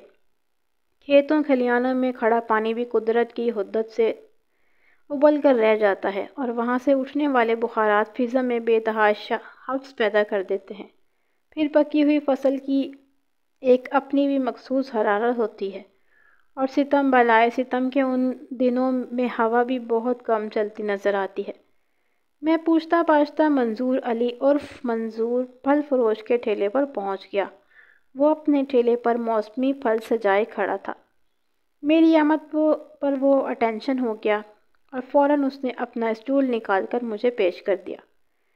بسم اللہ آئیں جی، بیٹھیں، اس نے بڑے ادب سے کہا۔ میں یہاں بیٹھنے نہیں آیا منظورے، میں نے سرسری لہجے میں کہا۔ میں ادھر مین بازار سے گزر رہا تھا کہ تم نظر آ گئے، بس تم نے 2-4 باتیں کروں گا اور چلا جاؤں گا۔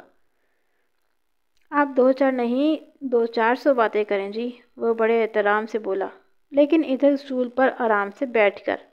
آپ کھڑے رہیں گے تو میرے لیے شرمندگی کی بات ہوگی۔ میں منظورے کے حسن اخلاق سے متاثر ہوا اور اس کی فرمائش پوری کرتے ہوئے بولا۔ اسٹول پر بیٹھ گیا۔ وہ بڑی محبت سے بولا، کون سا پھل پیش کروں جی؟ منظورے میں دعوت اڑانے نہیں، تم سے چند باتیں کرنے آیا ہوں، میں نے اس کی آنکھوں میں دیکھتے ہوئے کہا۔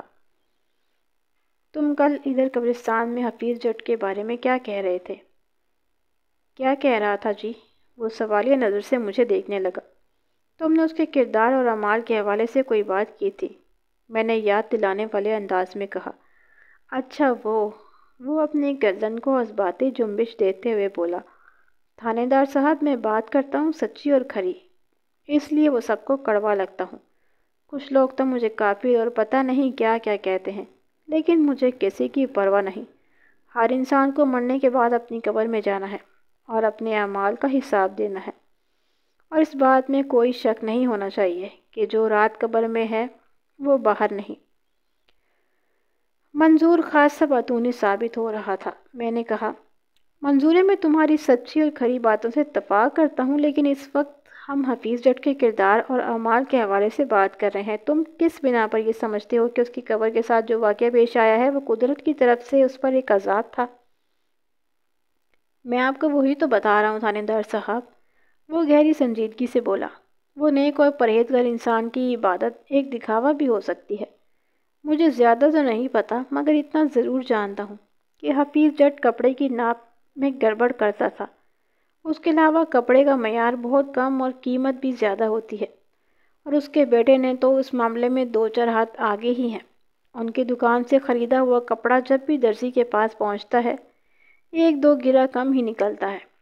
چوری 1 گرہ کی ہو یا گز کی، وہ چوری ہی کہلائے گی۔ خدا کی عدالت میں بعض اوقات 1 ذرے کی چوری بھی وبال بن جاتی ہے، اور اگر وہ قادر مطلق چاہے تو بڑے سے بڑا گناہ بھی معاف کر سکتا ہے۔ منظور، تم تو اچھے خاصے مقرر ہو۔ میں نے تعریف بھری نظر سے اس کی طرف دیکھا۔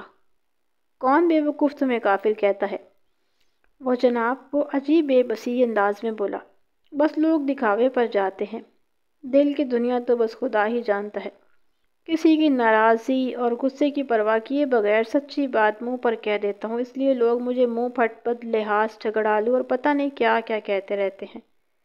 دنیاوی دکھاوا تو واقعی کوئی اچھی چیز نہیں ہے، اور یہ بھی درست ہے کہ انسان کا ظاہری حلیہ اس کے نیک اور پرہیزگار ہونے کی سند نہیں ہے۔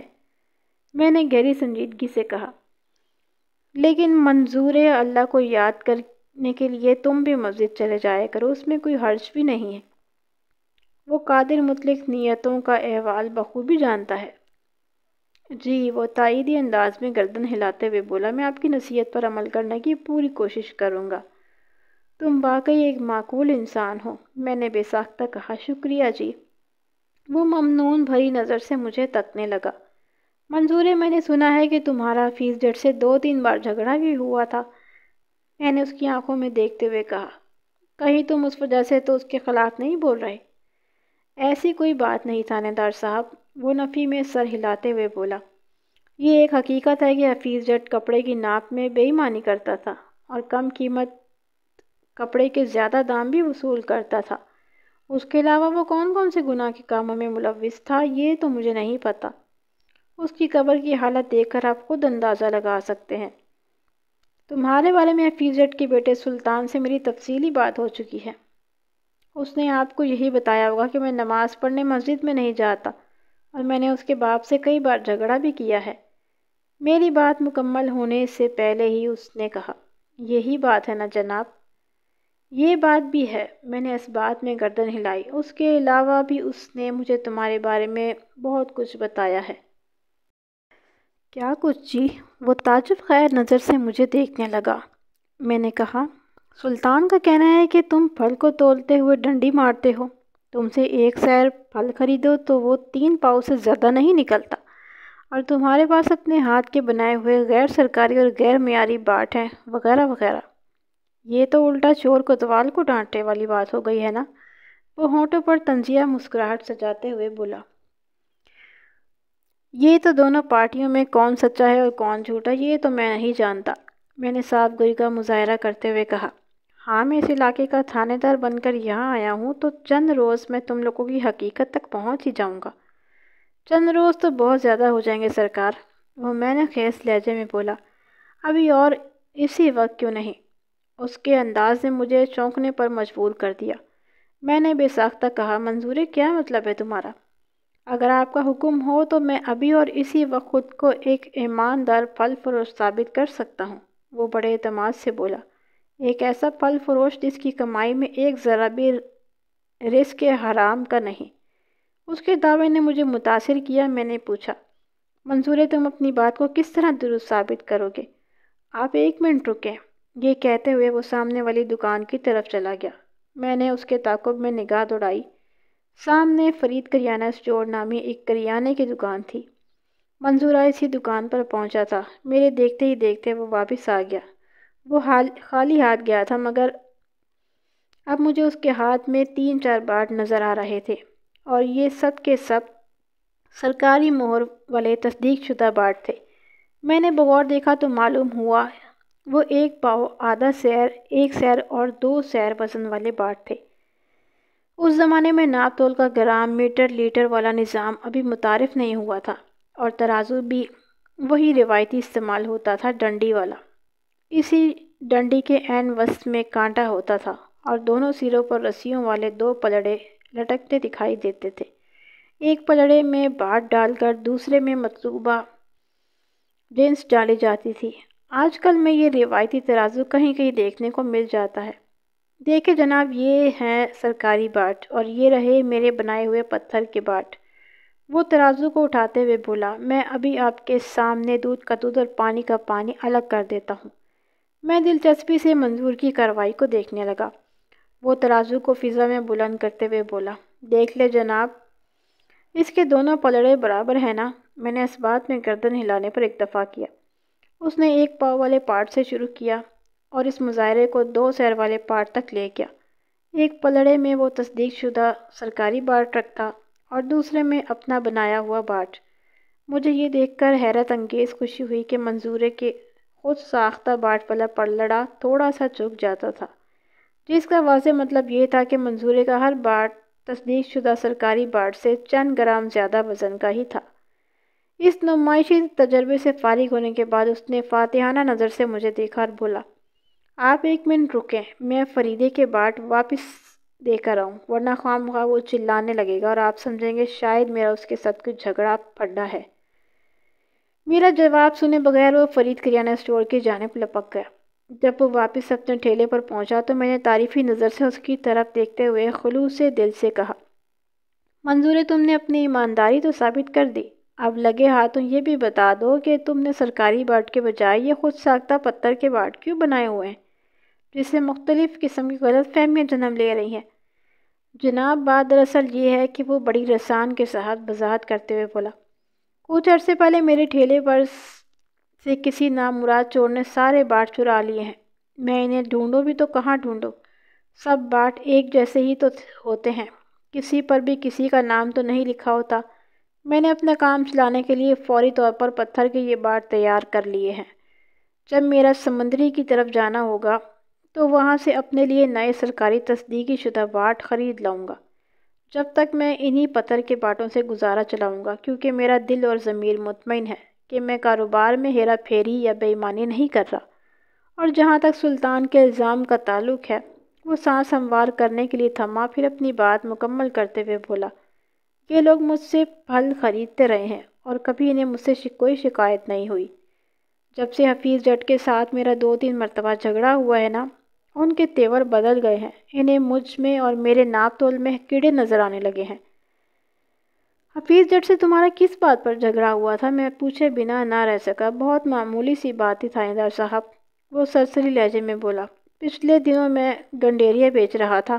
آپ تو جانتے ہیں کہ گنڈیریاں بیچنے والے کو اپنے ساتھ ایک بالٹی میں پانی بھر کر رکھنا پڑتا ہے، اور یہ بالٹی والا پانی عموماً ٹھیلے کے ساتھ لٹکی رہتی ہے۔ ہاں، میں نے ایسی کئی بالٹیاں بیچنے والوں کے پاس دیکھی ہیں، میں نے تائیدی انداز میں کہا۔ وہ اپنی بات کو آگے بڑھاتے ہوئے بولا، میں شام سے پہلے جب اپنا کام ختم کر کے گھر کی طرف جانے لگتا تو بالٹی کے پانی کو دھول اڑاتے اس بازار میں چھڑک جاتا تھا، اور میری اسی حرکت سے حفیظ جٹ کو تکلیف پہنچتی تھی۔ میں ان دنوں جٹ کلاتھ مرچنٹ کے بالکل سامنے ٹھیلا لگاتا تھا۔ حفیظ جٹ کا خیال تھا کہ میں دھول مٹی اڑا کر اس کی دکان میں رکھی بازاری کو گندا کرنے کی کوشش کرتا ہوں۔ اس الٹے دماغ کے بندے کے ساتھ میں روز روز تو جھگڑا نہیں کر سکتا تھا، لہٰذا میں نے اپنے ٹھیلے کی جگہ ہی بدل دی۔ بس اتنی سی بات ہے تھانے دار صاحب۔ ٹھیک ہے منظور ہے، میں اسٹول سے اٹھ کر کھڑا ہو گیا۔ تمہاری طرف سے میں بالکل مطمئن ہو گیا ہوں، اب تم مزے سے پھل بیچو اور میں چلتا ہوں۔ صرف 1 منٹ تھانے دار صاحب، وہ ترازو کی جانب ہاتھ بڑھاتے ہوئے بولا۔ میں سوالیہ نظر سے اس کی حرکات و سکنات کو نوٹ کرنے لگا۔ اس نے ترازو کے ایک پلڑے میں 2 سیر کا باٹ رکھا اور دوسرے پلڑے میں چن چن کر آم چڑھانے لگا۔ پھر 2 سیر آم تول کر اس نے ایک ٹھیلے میں ڈالے اور مذکورہ تھیلے کو میری جانب بڑھاتے ہوئے بولا، پاکستان کے کسی بھی ترازو میں جا کر تول لیں تھانے دار صاحب، اگر 2.25 سیر سے کم نکل آئیں تو میری وہ سزا جو کالے چور کی۔ منظور جو کہتا ہے وہ کر کے بھی دکھاتا ہے۔ منظور ہے، میں تمہاری ایمانداری کو تسلیم کر چکا ہوں، میں نے تھیلے کی جانب ہاتھ بڑھاتے ہوئے کہا۔ تمہیں کیا پڑی ہے مجھے ناپ تول کے چکر میں ڈالنے کی؟ اگر کہو تو میں تمہاری دیانتداری کی سند لکھ کر دینے کو تیار ہوں۔ جناب، مجھ غریب کو کیوں شرمندہ کرتے ہیں؟ ان ندامت بھرے لہجے میں بولا، یہ آم میں نے آپ کے لیے تھیلے میں بھرے ہیں، بڑے رسیلے اور شرطیہ میٹھے چونسا آم ہیں، یہ کھائیں گے تو یاد کریں گے۔ میں یہ آم ضرور اپنے ساتھ لے کر جاؤں گا، میں نے دو ٹوک الفاظ میں کہا، مگر میری ایک شرط ہے۔ کیسی شرط تھانے دار صاحب؟ وہ الجھن زدہ نظر سے مجھے دیکھنے لگا۔ میں نے کہا اگر تم مجھ سے ان آموں کی رعایتی قیمت ضرور وصول کرو گے۔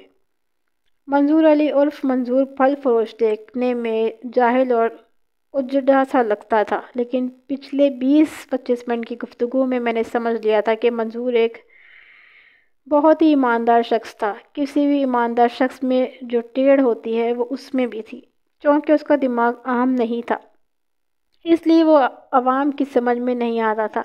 ایسے ہی لوگوں کو مس فٹ کہا جاتا ہے۔ اس کا چہرہ اتر گیا تھا۔ وہ میری بات کے جواب میں بولا، تھانے دار صاحب، سونا رب نیت کا حال جانتا ہے لیکن آپ نہیں۔ میں یہ بات مانتا ہوں۔ میرے لہجے میں الجھن جھلک رہی تھی، مگر نیت کے حال کا ان 2 سیر آموں سے کیا تعلق ہے؟ بہت گہرا تعلق ہے سرکار، وہ جذبات کے عالم میں بولا۔ میں نے خلوص دل سے یہ آم آپ کو تحفے میں پیش کیا ہے تھانے دار صاحب، وہ ایک ایک لفظ پر زور دیتے ہوئے بولا۔ تحفے کی کوئی قیمت نہیں ہوتی اور نہ ہی اس سے انکار کو اچھا تصور کیا جاتا ہے۔ دوسرے معنوں میں یہ تحفہ دینے والے کی ذات کی نفی ہوتی ہے، جس کی تحقیر ہوتی ہے۔ اس دیہاتی منظورے نے مجھے کلین بولڈ کر دیا تھا۔ میرے نزدیک منظورہ بہت سے اللہ والوں سے بہت بہتر انداز میں اللہ کی ذات کا شعور رکھتا ہے۔ ہو سکتا ہے آپ کی رائے مجھ سے مختلف ہو، بہرحال آپ اختلاف رائے کا حق رکھتے ہیں۔ میں نے منظورے کے تحفے کو دل و جان سے قبول کرتے ہوئے پوچھا، تم خواب وغیرہ بھی دیکھتے ہو؟ وہ اس اچانک اور غیر متعلق سوال پر چونک کر مجھے دیکھنے لگا۔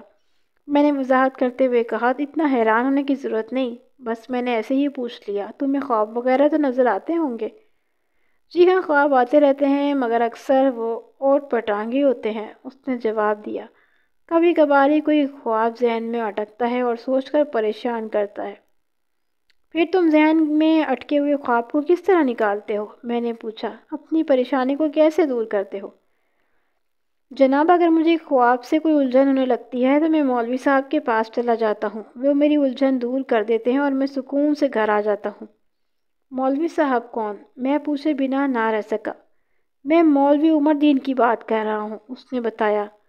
مولوی جی حسین آباد کی مسجد کے پیش امام ہیں۔ تمہارا بھی جواب نہیں ہے منظورے۔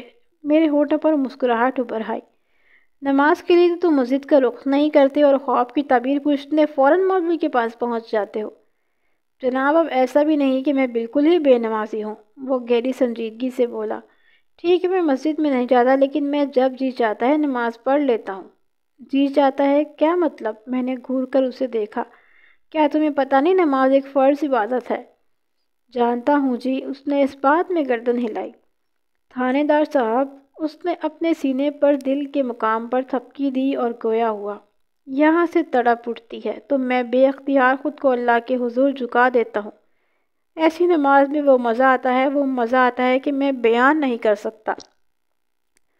لمحاتی توقف کر کے اس نے ایک گہری سانس لی، پھر سنجیدگی کو برقرار رکھتے ہوئے بولا، یہ دنیا کو دکھانے کے لیے انتہائی بددلی کے ساتھ نماز کا خانہ پوری مجھے بالکل پسند نہیں۔ ہاں، آپ دعا کریں کہ دن میں 5 وقت میرے دل میں اس کی جانب رجوع کی تڑپ پیدا ہو جائے، تو پھر آپ مجھے 5 وقت مسجد میں باجماعت نماز ادا کرتے پائیں گے۔ ٹھیک ہے، میں نے تہہ دل سے کہا، میں تمہارے لیے ضرور دعا کروں گا۔ اس نے میرے شکریہ ادا کیا۔ میں اس سے ہاتھ ملا کر رخصت ہو گیا۔ جیٹ کلاتھ مرچنٹ میرے راستے میں پڑتا تھا۔ میں نے سوچا واپسی سے پہلے ذرا ادھر بھی جھانک لوں۔ میں نے دکان میں قدم رکھا تو دونوں بھائیوں نے بڑے اتفاق سے میرا استقبال کیا۔ پیچھے کسی جگہ میں اس بات کا ذکر کر چکا ہوں کہ ان دونوں بھائیوں میں چھوٹا بھائی سلطان خاصا تیز ترار تھا، جبکہ بڑا بھائی ریحان خاموش طبع اور سیدھا سادہ تھا۔ گزشتہ روز قبرستان میں ان سے میری تفصیلی بات ہوئی تھی۔ وہ دونوں منظورے سے خاصے برگشتہ نظر آئے تھے۔ مجھے دکان میں داخل ہوتے دیکھا تو سلطان نے آنکھوں ہی آنکھوں میں ریحان کو کوئی اشارہ کیا اور وہ دکان سے باہر نکل گیا۔ میں سلطان سے بات کرنے لگا۔ میں نے اس سے پوچھا، تم لوگوں نے آج قبرستان کی طرف چکر لگا کر اپنے ابا جی کی قبر کا جائزہ تو لیا ہوگا، وہاں دوبارہ کوئی گڑبڑ تو دیکھنے میں نہیں آئی؟ نہیں جی، وہاں سب کچھ ٹھیک ٹھاک ہے، سلطان نے جواب دیا۔ ابا جی کی قبر صحیح سلامت ہے۔ میں نے دانستہ اسے یہ نہیں بتایا تھا کہ قبرستان کا چکر لگانے وہاں کی رپورٹ لینے کے بعد ادھر آیا ہوں۔ میں نے ان لوگوں کی ہمت بندھانے کی غرض سے کہا، میں نے کل ہی سے تفتیش کا آغاز کر دیا ہے۔ مجھے امید ہے بہت جلد میں اس فتنہ پرور شخص کو گرفتار کرنے میں کامیاب ہو جاؤں گا جس نے حفیظ جٹ کی قبر کے ساتھ وہ سنگین مذاق کیا تھا۔ اسی لمحے ریحان واپس آ گیا۔ میں اس کے ہاتھ میں ٹھنڈی ٹھار بوتل دیکھ کر چونک پڑا۔ سلطان نے بڑے بھائی سے کہا، ریحان بوتل تھانے دار کو پیش کرو، یہ کتنی گرمی میں آئے ہیں۔ سچی بات تو یہ ہے کہ اس وقت مجھے شدید پیاس محسوس ہو رہی تھی، لیکن اخلاقاً میں نے کہہ دیا، یہ تکلف کیوں کیا ہے؟ میں نے تھوڑی دیر پہلے ٹھنڈی لسی پی تھی۔ تھانے دار جی، اگر آپ نے 3-4 گلاس لسی پی لی ہو تو وہ پسینہ بن کر آپ کے وجود سے خارج ہو چکی ہوگی۔ سلطان نے ریحان کے ہاتھ سے بوتل لے کر بذات خود میری طرف بڑھاتے ہوئے کہا، آپ پچھلے آدھے گھنٹے سے اس بکواسی منظوری کے ساتھ مغز ماری کر کے آ رہے ہیں۔ میں نے چونک کر اس کی طرف دیکھا تو گویا یہ شاطر میری نگرانی کر رہا تھا۔ میں نے ٹھہرے ہوئے لہجے میں کہا، ابھی بتایا ہے نا، میں نے کل ہی سے تفتیش شروع کر رکھی ہے۔ تم نے قبرستان میں کل منظورے کے حوالے سے جن خیالات کا اظہار کیا تھا اس کی روشنی میں یہ بندہ بھی میری نظر میں ہے۔ میں اسی سلسلے میں منظورے سے کچھ پوچھ گچھ کر رہا تھا۔ پھر آپ کو کوئی اہم بات پتہ چلی؟ سلطان نے سوالیہ نظر سے مجھے دیکھا اور ٹھنڈی بوتل کو میرے قریب کرتے ہوئے بولا، یہ کوئی تکلف نہیں، ہماری محبت ہے تھانے دار صاحب، اسے حلق سے نیچے اتاریں ورنہ ہاتھ میں پکڑی پکڑی گرم ہو جائے گی۔ ابھی تو ہم نے آپ کو کوئی گفٹ وغیرہ بھی دینا ہے۔ گفٹ؟ میں نے ٹھنڈی بوتل پکڑتے ہوئے پوچھا، وہ کس سلسلے میں سلطان؟ جناب، تحفے کے تبادلے کے لیے کسی سلسلے کا ہونا ضروری تو نہیں، معنی خیز لہجے میں بولا۔ آخر آپ نے منظوروں سے آموں کا تحفہ بھی تو لیا ہے نا؟ وہ چونکا دینے والی باتوں کا کوئی ریکارڈ بنانے کا ارادہ رکھتا تھا، شاید اسی لیے ایک کے بعد ایک شگوفہ چھوڑے جا رہا تھا۔ سلطان کے رویے سے ایک بات تو کھل کر سامنے آ گئی تھی کہ وہ منظورے کے لیے اپنے دل میں شدید نوعیت کی ناپسندیدگی کے جذبات رکھتا تھا۔ وہ چونکہ سلطان کی نظر میں تھا، اس لیے منظورے سے ہونے والی میری ملاقات کی تفصیل بھی اس سے چھپی نہیں رہ سکی تھی۔ یہ تمام تر خیالات سیکنڈ کے 10ویں حصے میں میرے ذہن سے گزرے تھے اور میں نے سلطان کی بات کے جواب میں کہا، میں نے منظورے سے 2 سیر عام تحفے میں نہیں بلکہ اس سے میرا ایک خاص مقصد ہے۔ مقصد؟ کیسا مقصد تھانے دار صاحب؟ اس نے پوچھا۔ میں نے بتایا، تم نے شکایت کی تھی نا، منظورے کم تولتا ہے اور اس کے پاس سرکار کے بعد تصدیق شدہ بارڈ بھی نہیں ہے۔ شکایت کی تھی یا نہیں؟ اس کے چہرے پر ایک رنگ سا آ کر گزر گیا۔ مجھے یہ سمجھنے میں قطعاً کوئی دشواری محسوس نہ ہوئی کہ منظورے کی ناپ تول کے حوالے سے اس کا اعتراض بے بنیاد اور خالی اذعان تھا۔ میرے سوال کے جواب میں وہ دھیرے سے بولا، جی میں نے آپ سے ایسی شکایت کی تھی۔ بس تو پھر یہ عام تمہاری شکایت کے سلسلے میں ایک کڑی ہے، میں نے دبنگ لہجے میں کہا۔ میں ان آموں کو کسی ایماندار دکاندار کے ترازو پر جا کر تولوں گا، سیدھا میرے تھانے کی حوالات میں۔ کہاں جائے گا؟ تھانے کی حوالات میں، وہ ندامت آمیز انداز میں بولا۔ تھانے کی حوالات میں نہیں، میں نے ایک لفظ پر زور دیتے ہوئے کہا، میرے تھانے کی حوالات میں۔ میں اسے تمہارے سامنے جوتے مارتے ہوئے یہاں لے کر جاؤں گا، کیا سمجھے؟ سمجھ گیا تھانے دار صاحب، وہ اسبات میں گردن ہلاتے ہوئے بولا۔ آپ تو خواب سے کڑک تھانے دار ہیں، حالانکہ ایسے لگتے تو نہیں۔ کیا نہیں لگتا؟ میں نے سوال کیا۔ مطلب یہ کہ وہ گڑبڑا گیا۔ آپ اپنی باتوں اور شکل سے اتنے سخت تو نظر نہیں آتے، اس لیے لوگ مجھے دیکھ کر اور میری باتیں سن کر اکثر دھوکہ کھا جاتے ہیں۔ میں نے اپنی بات کو مکمل کرتے ہوئے کہا، منظورے کے ساتھ بھی یہی ہوا ہے۔ میں نے اسے 2-4 میٹھی میٹھی ادھر ادھر کی باتیں کی اور 2 سیر آم تلوا لیے، اس شرط کے ساتھ کہ اگر اس کے آم میٹھے نکلے تو پیسے دوں گا ورنہ نہیں۔ میں نے بڑی خوبصورتی کے ساتھ صورتحال کو سنبھال لیا تھا، ورنہ سلطان تو یہی سمجھ رہا تھا کہ میں نے یہ 2 سیر آم منظورے سے رشوت میں لیے ہیں اور اب میں اسے کسی قسم کا قانونی تحفظ فراہم کروں گا۔ چنانچہ وہ بھی مجھے کوئی گفٹ شفٹ دے کر اپنے ساتھ میں کرنا چاہتا تھا۔ میں مزید 10 منٹ تک وہاں رکا، ان دونوں بھائیوں سے حفیظ جٹ کی زندگی کے بارے میں مختلف سوالات کیے، ٹھنڈی بوتل ختم کی اور ان خیالات کے ساتھ وہاں سے اٹھ گیا۔ ٹھیک ہے جوانوں، تم لوگ اپنی دکانداری تو دیکھو، اب میں چلتا ہوں۔ آج یا کل کسی وقت تمہارے گھر کا چکر بھی لگاؤں گا تاکہ تم لوگوں کی امی سے بھی ملاقات ہو جائے۔ لمحاتی توقف کر کے میں نے ایک گہری سانس خارج کی، پھر اضافہ کرتے ہوئے کہنے لگا، اور اس منظور پھل فروش پر زیادہ دھیان دینے کی ضرورت نہیں۔ اگر وہ ناپ تول کے معاملے میں قصوروار نکلا تو ایسا فٹ کروں گا کہ ساری زندگی یاد کرے گا۔ میری ان آخری کلمات سے ان دونوں بھائیوں، خاصاً سلطان کے چہرے پر خوشی کے تاثرات چمکنے لگے۔ میں انہیں ان کے حال پر خود چھوڑ کر دکان سے نکل آیا۔ سلطان کے ساتھ فی الحال یہی کیا جا سکتا تھا۔ اگلے روز میں کوشش کر کے ایک ایسے وقت بخت بیوی سے ملنے چلا گیا جب اس کے دونوں بیٹے گھر پر نہ ہوں۔ مجھے یہ خدشہ تھا کہ وہ خاص طور پر سلطان بار بار مداخلت کر کے گفتگو کا مزہ خراب کر دے گا۔ وہ دن کا وقت تھا اور بخت بیوی بھی اتفاق سے مجھے گھر میں اکیلی ہی مل گئی تھی۔ فرزانہ اپنی کسی سہیلی سے ملنے پڑوس میں گئی ہوئی تھی۔ بخت بیوی نے مجھے بیٹھک پہ بٹھایا اور میرے لیے لسی پانی کا بندوبست کرنا چاہا، لیکن میں نے اسے سختی سے منع کرتے ہوئے کہا، اس تکلف کی ضرورت نہیں ہے بخت بیوی، بس میں تم سے حفیظ جٹ کے بارے میں 2-4 باتیں کرنے آیا ہوں، تم بیٹھ جاؤ یہاں۔ وہ بیٹھ گئی۔ بخت بیوی کی عمر لگ بھگ 50 سال رہی ہوگی۔ وہ ایک عام سی فرمانبردار اور خدمت گزار گھریلو عورت تھی۔ ابتدائی بات چیت میں نے اسے گہری ہمدردی کا اظہار کرتے ہوئے کہا۔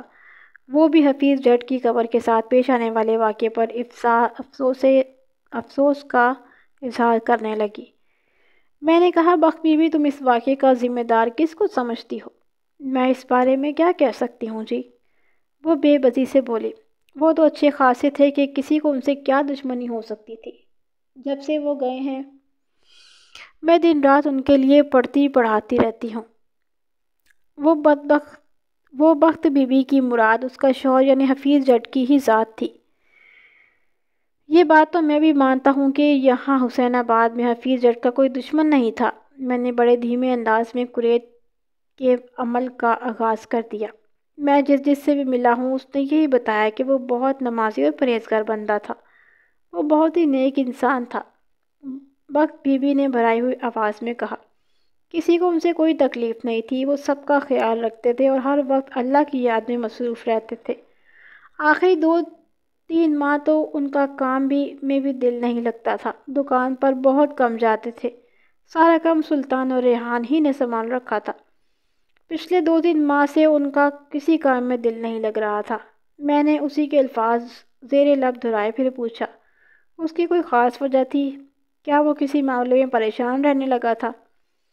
پریشانی تو انہیں کوئی نہیں تھی تھانے دار صاحب، اور پریشانی ہوتی بھی تو کس بات کی؟ اس نے میری طرف دیکھتے ہوئے کہا، اللہ کا دیا سب کچھ تو ہے ہمارے پاس، دکانداری ٹھیک ٹھاک چل رہی ہے، گھر میں بھی امن و امان اور پیار محبت ہے۔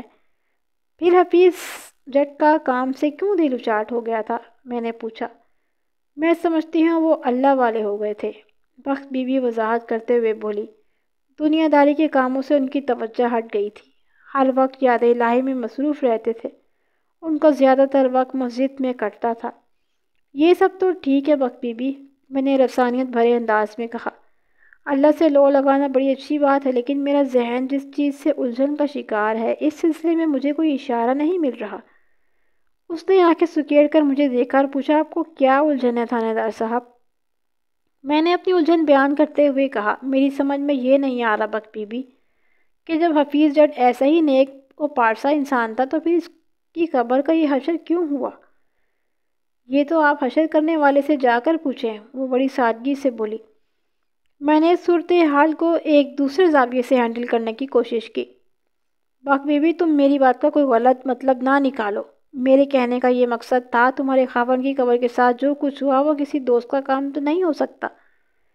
میں آپ کو یا آپ کی بات کو غلط نہیں سمجھ رہی ہوں تھانے دار صاحب، وہ معذرت خواہ انداز میں وضاحت کرتے ہوئے بولے۔ اگر میں ان کے کسی دشمن یا خواص سے واقف ہوتی تو آپ کو ضرور بتا دیتی۔ میں نے اپنے مطلب کی بات اگلوانے کے لیے سوالات کا ایک نیا زاویہ استعمال کیا اور بخت بیوی کی آنکھوں میں دیکھتے ہوئے پوچھا، آپ لوگوں کی شادی کو کتنا عرصہ ہوا تھا؟ میری بیٹی فرزانہ اس وقت 25 سال کی ہے، اس نے بتایا۔ یہ ہماری شادی کے 2 سال بعد پیدا ہوئی تھی۔ اس کا مطلب ہے تمہاری شادی کو لگ بھگ 27 سال گزر گئے ہیں، میں نے سوز میں ڈوبتے ہوئے لہجے میں کہا۔ یہ کافی طویل عرصہ ہوتا ہے۔ ان سالوں میں تم نے حفیظ جٹ کی زندگی کا ہر روپ اور ہر رنگ دیکھا ہوگا۔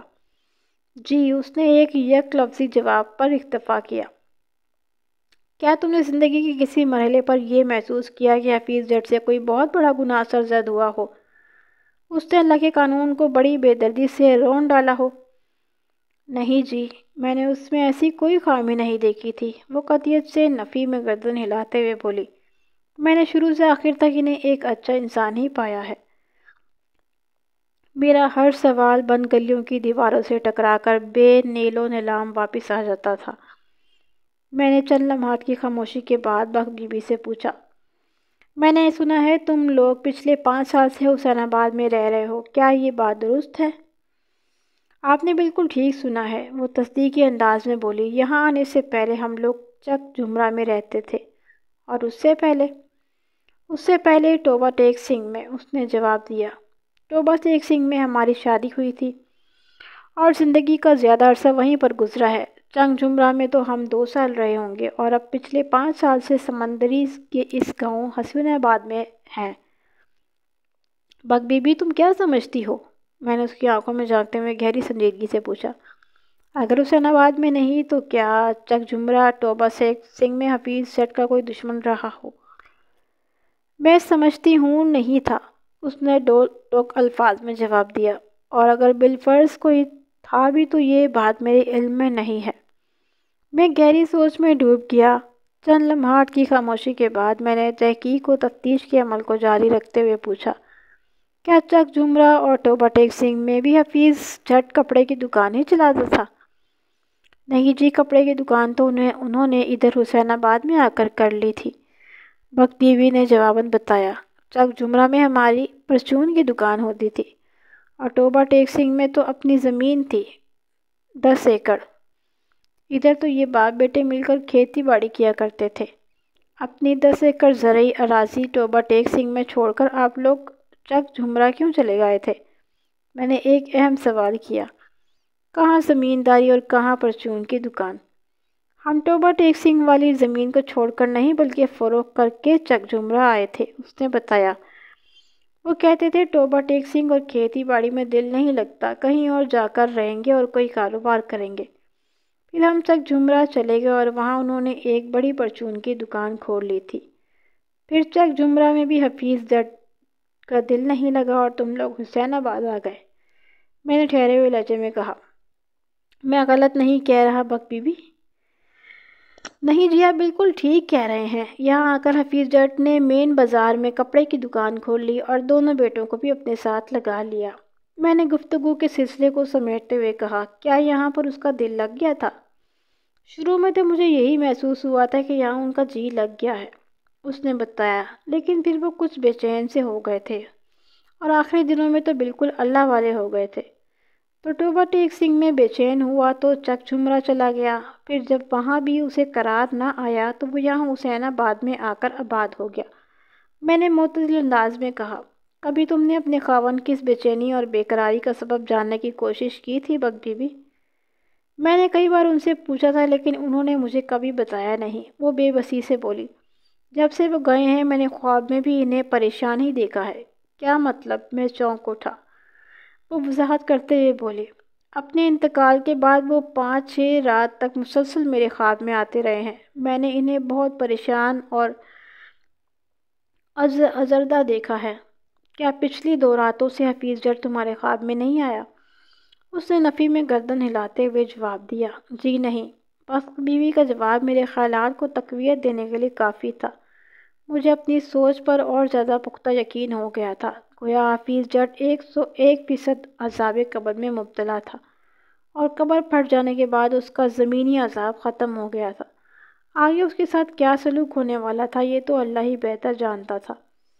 میں سوچ رہا تھا اور بک بی بی مجھے سوچتے ہوئے دیکھ رہی تھی۔ میں نے اس کی جانب متوجہ ہوتے ہوئے کہا، اب تم بالکل پرسکون ہو جاؤ بک بی بی، حفیظ جٹ تمہارے خواب میں نہیں آئے گا، اور اگر آئے گا بھی وہ تمہیں پریشان اور ازردہ نظر نہیں آئے گا۔ میں سمجھتا ہوں اس کا مشکل وقت گزر چکا ہے۔ اللہ آپ کی زبان مبارک کرے تھانے دار صاحب، وہ تشکرانہ انداز میں بولی۔ میں نے کہا، ایک بات تو بتاؤ بک بی بی، تم لوگوں نے ابھی تک اپنے بچوں میں کسی کی شادی کیوں نہیں کی؟ بہت کوشش کی ہے لیکن کوئی رشتہ ہی نہیں آتا، وہ مایوسی بھرے لہجے میں بولی۔ مجھے سب سے زیادہ فکر فرزانہ کی ہے، پورے 25 سال کی ہو گئی ہے، ماشاءاللہ خوبصورت اور جوان ہے، پھر بھی پتہ نہیں اس کی قسمت کو کیا ہو گیا ہے۔ سلطان اور ریحان تو مرد ذات ہیں اور فرزانہ سے چھوٹے بھی ہیں۔ بس کسی طرح فرزانہ اپنے گھر کی ہو جائے تو مجھے بھی سکھ کی سانس لینا نصیب ہوگی۔ اب فرزانہ کا انشاءاللہ بہت جلد کہیں سے کوئی رشتہ آ جائے گا، میں نے تسلی آمیز لہجے میں کہا، اور دونوں بھائی بھی بہت زیادہ دیر تک کنوارے نہیں بیٹھ سکیں گے۔ وہ نیلی چھتری والا ان سب کا کچھ نہ کچھ کر ہی دے گا۔ بے شک، وہ آسمان کی طرف دیکھتے ہوئے بولی، وہی سب کی بگڑی بنانے والا ہے۔ میں اٹھ کر کھڑا ہو گیا۔ بخت بی بی، اب میں چلتا ہوں، میں نے گہری سنجیدگی سے کہا۔ چلتے چلتے تم میرے آخری سوال کا جواب دے دو۔ وہ متذبذب انداز میں مجھے دیکھنے لگی۔ میں نے کہا، میں اب تک کی تفتیش کے مطابق تمہارے خاوند کے کسی دوست کو تو تلاش کرنے میں کامیاب نہیں ہو سکا۔ تم مجھے صرف اتنا بتا دو کہ یہاں حسین آباد میں اس کا سب سے گہرا دوست کون تھا، جس کے ساتھ اس کا زیادہ میل ملاپ رہتا ہو۔ پہلے تو ایسا کوئی نہیں تھا، وہ مضبوط لہجے میں بولی، لیکن جب سے ان کا اللہ کی طرف دھیان بڑھا تھا، وہ زیادہ تر وقت مولوی عمر دین کے ساتھ گزارتے تھے۔ دوپہر کے کھانے کے بعد وہ ظہر کی نماز کے لیے مسجد چلے جاتے، پھر عصر کی نماز پڑھنے کے فوراً بعد واپس آتے تھے۔ اسی طرح مغرب کے لیے جاتے تو عشاء بھی پڑھ کر ہی لوٹتے تھے۔ لمحات توقف کر کے اس نے ایک گہری سانس لی، پھر اپنی بات مکمل کرتے ہوئے بولی، میں سمجھتی ہوں حسین آباد میں اگر وہ کسی پر بھروسہ کرتے تھے اور اس کے ساتھ وقت گزارنا چاہتے تھے تو وہ شخص صرف اور صرف مولوی عمر دین ہے۔ میں نے بخت بی بی کا شکریہ ادا کیا اور اس کے گھر سے نکل آیا۔ رات کے 10 بجے تھے اور اس وقت مولوی عمر دین کے روبرو بیٹھا تھا۔ میں نے ملاقات کے لیے جان بوجھ کر ایسے وقت کا تعین کیا تھا جب مجھے اور مولوی صاحب کو معمول کے کاموں سے مکمل فراغت حاصل ہوتا، کہ اگر ہماری یہ ملاقات دراز ہونے لگے تو ہم دونوں میں سے کسی کے کام کا حرج نہ ہو۔ مولوی عمر دین کی عمر 60 سے متجاوز تھی۔ وہ ایک دراز قامت اور دبلا پتلا شخص تھا۔ داڑھی شرعی اور مہندی سے رنگی ہوئی تھی۔ اس کے چہرے کو صحیح معنوں میں نورانی چہرہ کہا جا سکتا تھا۔ بول چال میں بھی وہ نہایت ہی شائستہ اور مہذب ثابت ہوا تھا۔ جب اسے پتہ چلا کہ علاقے کا تھانے دار اس سے ملنے آیا ہے تو اس نے میرا پرتپاک استقبال کیا اور گھر کے اندر بٹھانے کے بعد بولا، ملک صاحب، مجھے حکم کیا ہوتا میں آپ کے پاس آ جاتا، آپ نے خواہ زحمت کی۔ میں نے زیر لب مسکراتے ہوئے کہا، میں نے زحمت خواہ نہیں بلکہ ایک فطری اصول کے تحت کی ہے۔ فطری اصول؟ میں کچھ سمجھا نہیں جناب۔ وہ سوالیہ نظر سے مجھے دیکھنے لگا۔ بہت سیدھی سی بات ہے کہ ہمیشہ پیاسا کنویں کے پاس آتا ہے، کنواں کبھی چل کر کسی پیاسے کے پاس نہیں جاتا۔ میں نے ٹھہرے ہوئے لہجے میں کہا، اس وقت مجھے آپ سے ایک ضروری کام ہے، اس لیے چل کر آپ کے پاس آ گیا ہوں۔ جب آپ کو مجھ سے کام پڑے گا آپ تھانے تشریف لے کے آئیے گا۔ آپ تھانے دار ہیں یا کوئی فلسفی؟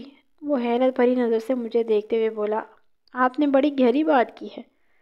مولوی صاحب، میں پہلے سے انسان ہوں، میں نے نہایت ہی سنجیدہ لہجے میں کہا۔ اس کے بعد پولیس والا یا کچھ اور؟ میں نے تھوڑی دیر پہلے جو اصول بیان کیا ہے وہ انسانیت کے تقاضوں کی عکاسی کرتا ہے۔ آپ کا وہ اصول منطق کے خانے میں فٹ ہوتا ہے۔ وہ پرمعنی انداز میں گردن ہلاتے ہوئے بولا، جب میں لاہور کے ایک مدرسے میں دینی تعلیم حاصل کر رہا تھا تو عالم فاضل کے کورس میں صرف ونحو کے علاوہ ہمیں فلسفہ اور علم منطق بھی پڑھایا گیا تھا، لہٰذا آپ سے بات کرنے میں مزہ آئے گا۔ میں بھی آپ کے لیے ایسے الفاظ ہی استعمال کروں گا۔ مجھے اس بات کی بہت خوشی ہے کہ آپ کوئی سطح علم رکھنے والے ریڈ مارک مولوی نہیں ہیں بلکہ جید عالم ہیں۔ اس زر نوازی کا شکریہ ملک صاحب، وہ رسانیت بھرے انداز میں بولا۔ حکم کریں، میں آپ کی کیا خدمت کر سکتا ہوں؟ مجھے ایک شخص نے بتایا کہ آپ خوابوں کی تعبیر کا علم بھی رکھتے ہیں۔ وہ زیر لب مسکرایا اور بولا، بس تھوڑے بہت اندازے لگا لیتا ہوں۔ پھر سوال کیا؟ آپ کو یہ بات کس نے بتائی ہے؟ پھل فروش منظور علی عرف منظورے نے۔ اچھا۔ اس کے ہونٹوں پر موجود مسکراہٹ گہری ہو گئی۔ میں نے اس کے معنی خیر انداز میں دیکھتے ہوئے پوچھ لیا، آپ منصورے کو کیا سمجھتے ہیں؟ جواب دینے سے پہلے مولوی عمر دین چند لمحات تک سوچتی ہوئی نظر سے مجھے دیکھتا رہا، پھر ٹھہرے ہوئے لہجے میں بولا، سچ سچ بتا دوں، میں آپ اسی شخصیت سے غلط بیانی کی توقع نہیں رکھتا۔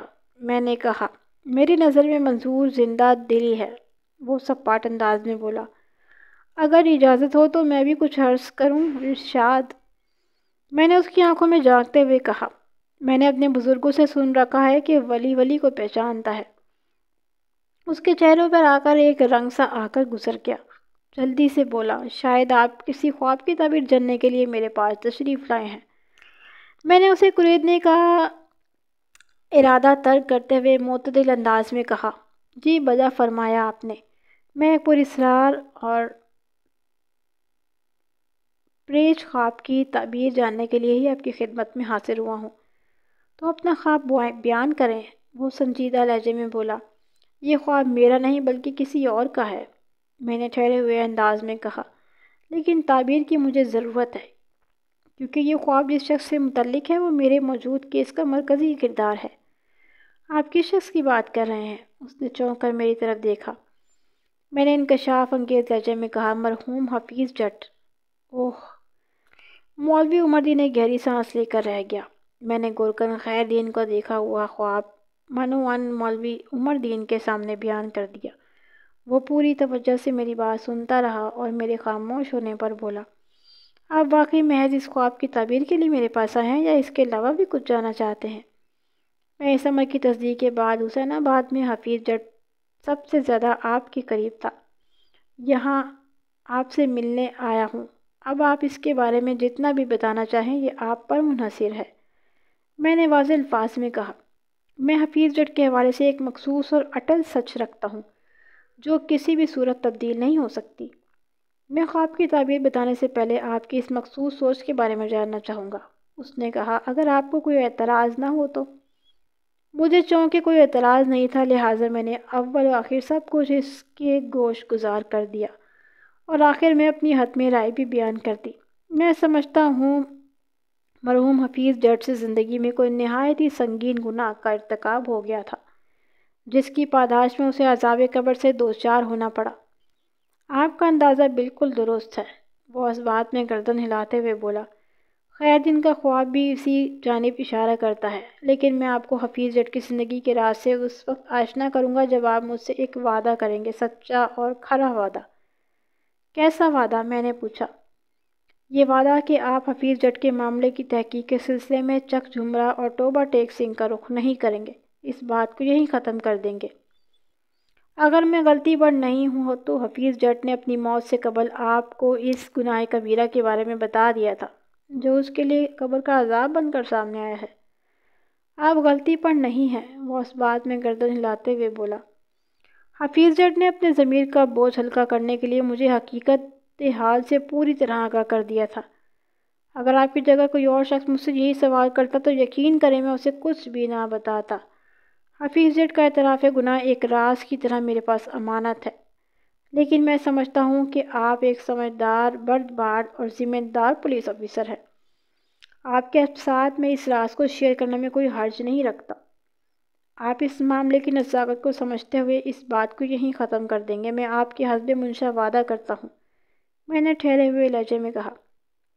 آئندہ 15 منٹ میں مولوی عمر دین نے مجھے حفیظ جٹ کے بارے میں جو کچھ بتایا میں اس کا خلاصہ آپ کی خدمت میں پیش کرتا ہوں، تاکہ میرے ساتھ ساتھ کہانی کے اختتام میں آپ بھی حفیظ جٹ کے گناہ سے واقف ہو جائیں اور عبرت پکڑیں کہ انسان کو زندگی میں احتیاط کے دامن کو ہمیشہ مضبوطی سے تھام کر رکھنا چاہیے۔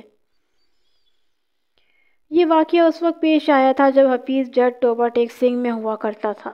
وہ شادی شدہ تھا، 3 بچوں کا باپ تھا، لیکن اس کے قدم ڈگمگانے لگے۔ غزالہ نامی ایک لڑکی اس کی زندگی میں چپکے سے داخل ہوئی اور پھر دیکھتے ہی دیکھتے اس کے حواس پر چھا گئی۔ حفیظ جٹ اس کے ساتھ اتنا آگے چلا گیا کہ واپسی کا راستہ نہ رہا۔ غزالہ نے اپنا تن من نشاور کرنے کے بعد حفیظ جٹ سے شادی کا مطالبہ کر دیا، کیونکہ شادی کے وعدے پر ہی غزالہ نے تمام اخلاقی اور شرعی حدود پھاندتے ہوئے حفیظ جٹ کی نفسانی خواہش پوری کی تھی۔ غزالہ کے مطالبے نے حفیظ جٹ کو پریشان کر دیا اور وہ فرار کی راہیں تلاش کرنے لگا۔ غزالہ خاصی جذباتی اور بزدل لڑکی ثابت ہوئی جب اس نے دیکھا کہ حفیظ جٹ اس سے شادی پر آبادہ نہیں تو وہ اسے دھمکی دے کر چلی گئی۔ حفیظ، تم نے میرے ساتھ دھوکہ کیا ہے۔ میں اس معاملے کو اچھال کر اپنے والدین کی مٹی پلید نہیں کرنا چاہتی۔ میں نے اپنا کیس نیلی چھتری والے کی عدالت میں پیش کر دیا ہے اور اس کے ساتھ ہی میں نیلا طوطا کھا کر اپنی جان لے رہی ہوں۔ میرے وجود کے اندر پلنے والا ننھا سا وجود بھی نیلی موت مر جائے گا، اور تمہارے لیے میں یہی بد دعا کروں گی کہ خدا کروٹ کروٹ تمہیں نیلا عذاب دے۔ میری اس بات کو نیلا جھوٹ نہیں سمجھنا، میں جو کہہ رہی ہوں کر کے بھی دکھاؤں گی۔ حفیظ جٹ نے غزالہ کی دھمکی کو نیلا جھوٹ سمجھا تھا۔ اس کا خیال تھا کہ جب غزالہ کا غصہ اترے گا تو سب ٹھیک ہو جائے گا، لیکن کچھ بھی ٹھیک نہیں ہوا۔ غزالہ ضد اور بات کی بڑی پکی نکلی۔ اسی رات اس نے نیلا طوطا کھا کر جان دے دی تھی۔ حفیظ جٹ کے علاوہ کوئی اس کی موت کے سبب سے واقف نہیں تھا، لہٰذا اس کی طرف ایک بھی انگلی نہ اٹھی، مگر اس کا ضمیر اندر سے اسے کچکوکے لگانے لگا۔ وہ غزالہ کی موت کی حقیقت سے بخوبی آگاہ تھا، اور یہی اس کی بے چینی اور بے قراری کی وجہ تھی۔ وہ ٹوبہ ٹیک سنگھ سے چک جھمرا پہنچا اور پھر سمندری کے اس گاؤں حسین آباد میں آ کر آباد ہو گیا، مگر ضمیر کی خلش نے ہر جگہ اس کا تعاقب کیا، اور بالآخر مجبور ہو کر اس نے مولوی عمر الدین کو اپنے راز میں شریک کر لیا تھا۔ اس کے چند ماہ بعد ہی وہ اس دار فانی سے اٹھ گیا۔ حفیظ جٹ کی قبر کے ساتھ جو بھی واقعہ پیش آیا تھا وہ غزالہ کی بد دعا کا نتیجہ تھا۔ حفیظ جٹ اس کے کہے کو نیلا جھوٹ سمجھا تھا، جبکہ وہ سنجیدہ تھی۔ اس قسم کے واقعات انسان کی آنکھیں کھولنے کے لیے منظر عام پر آتے ہیں، لیکن بہت کم لوگ ایسے ہیں جو ان سے سبق بھی حاصل کرتے ہیں۔ اکثر لوگ تو انہیں حفیظ جٹ کی طرح نیلا جھوٹ جان کر آگے بڑھ جاتے ہیں۔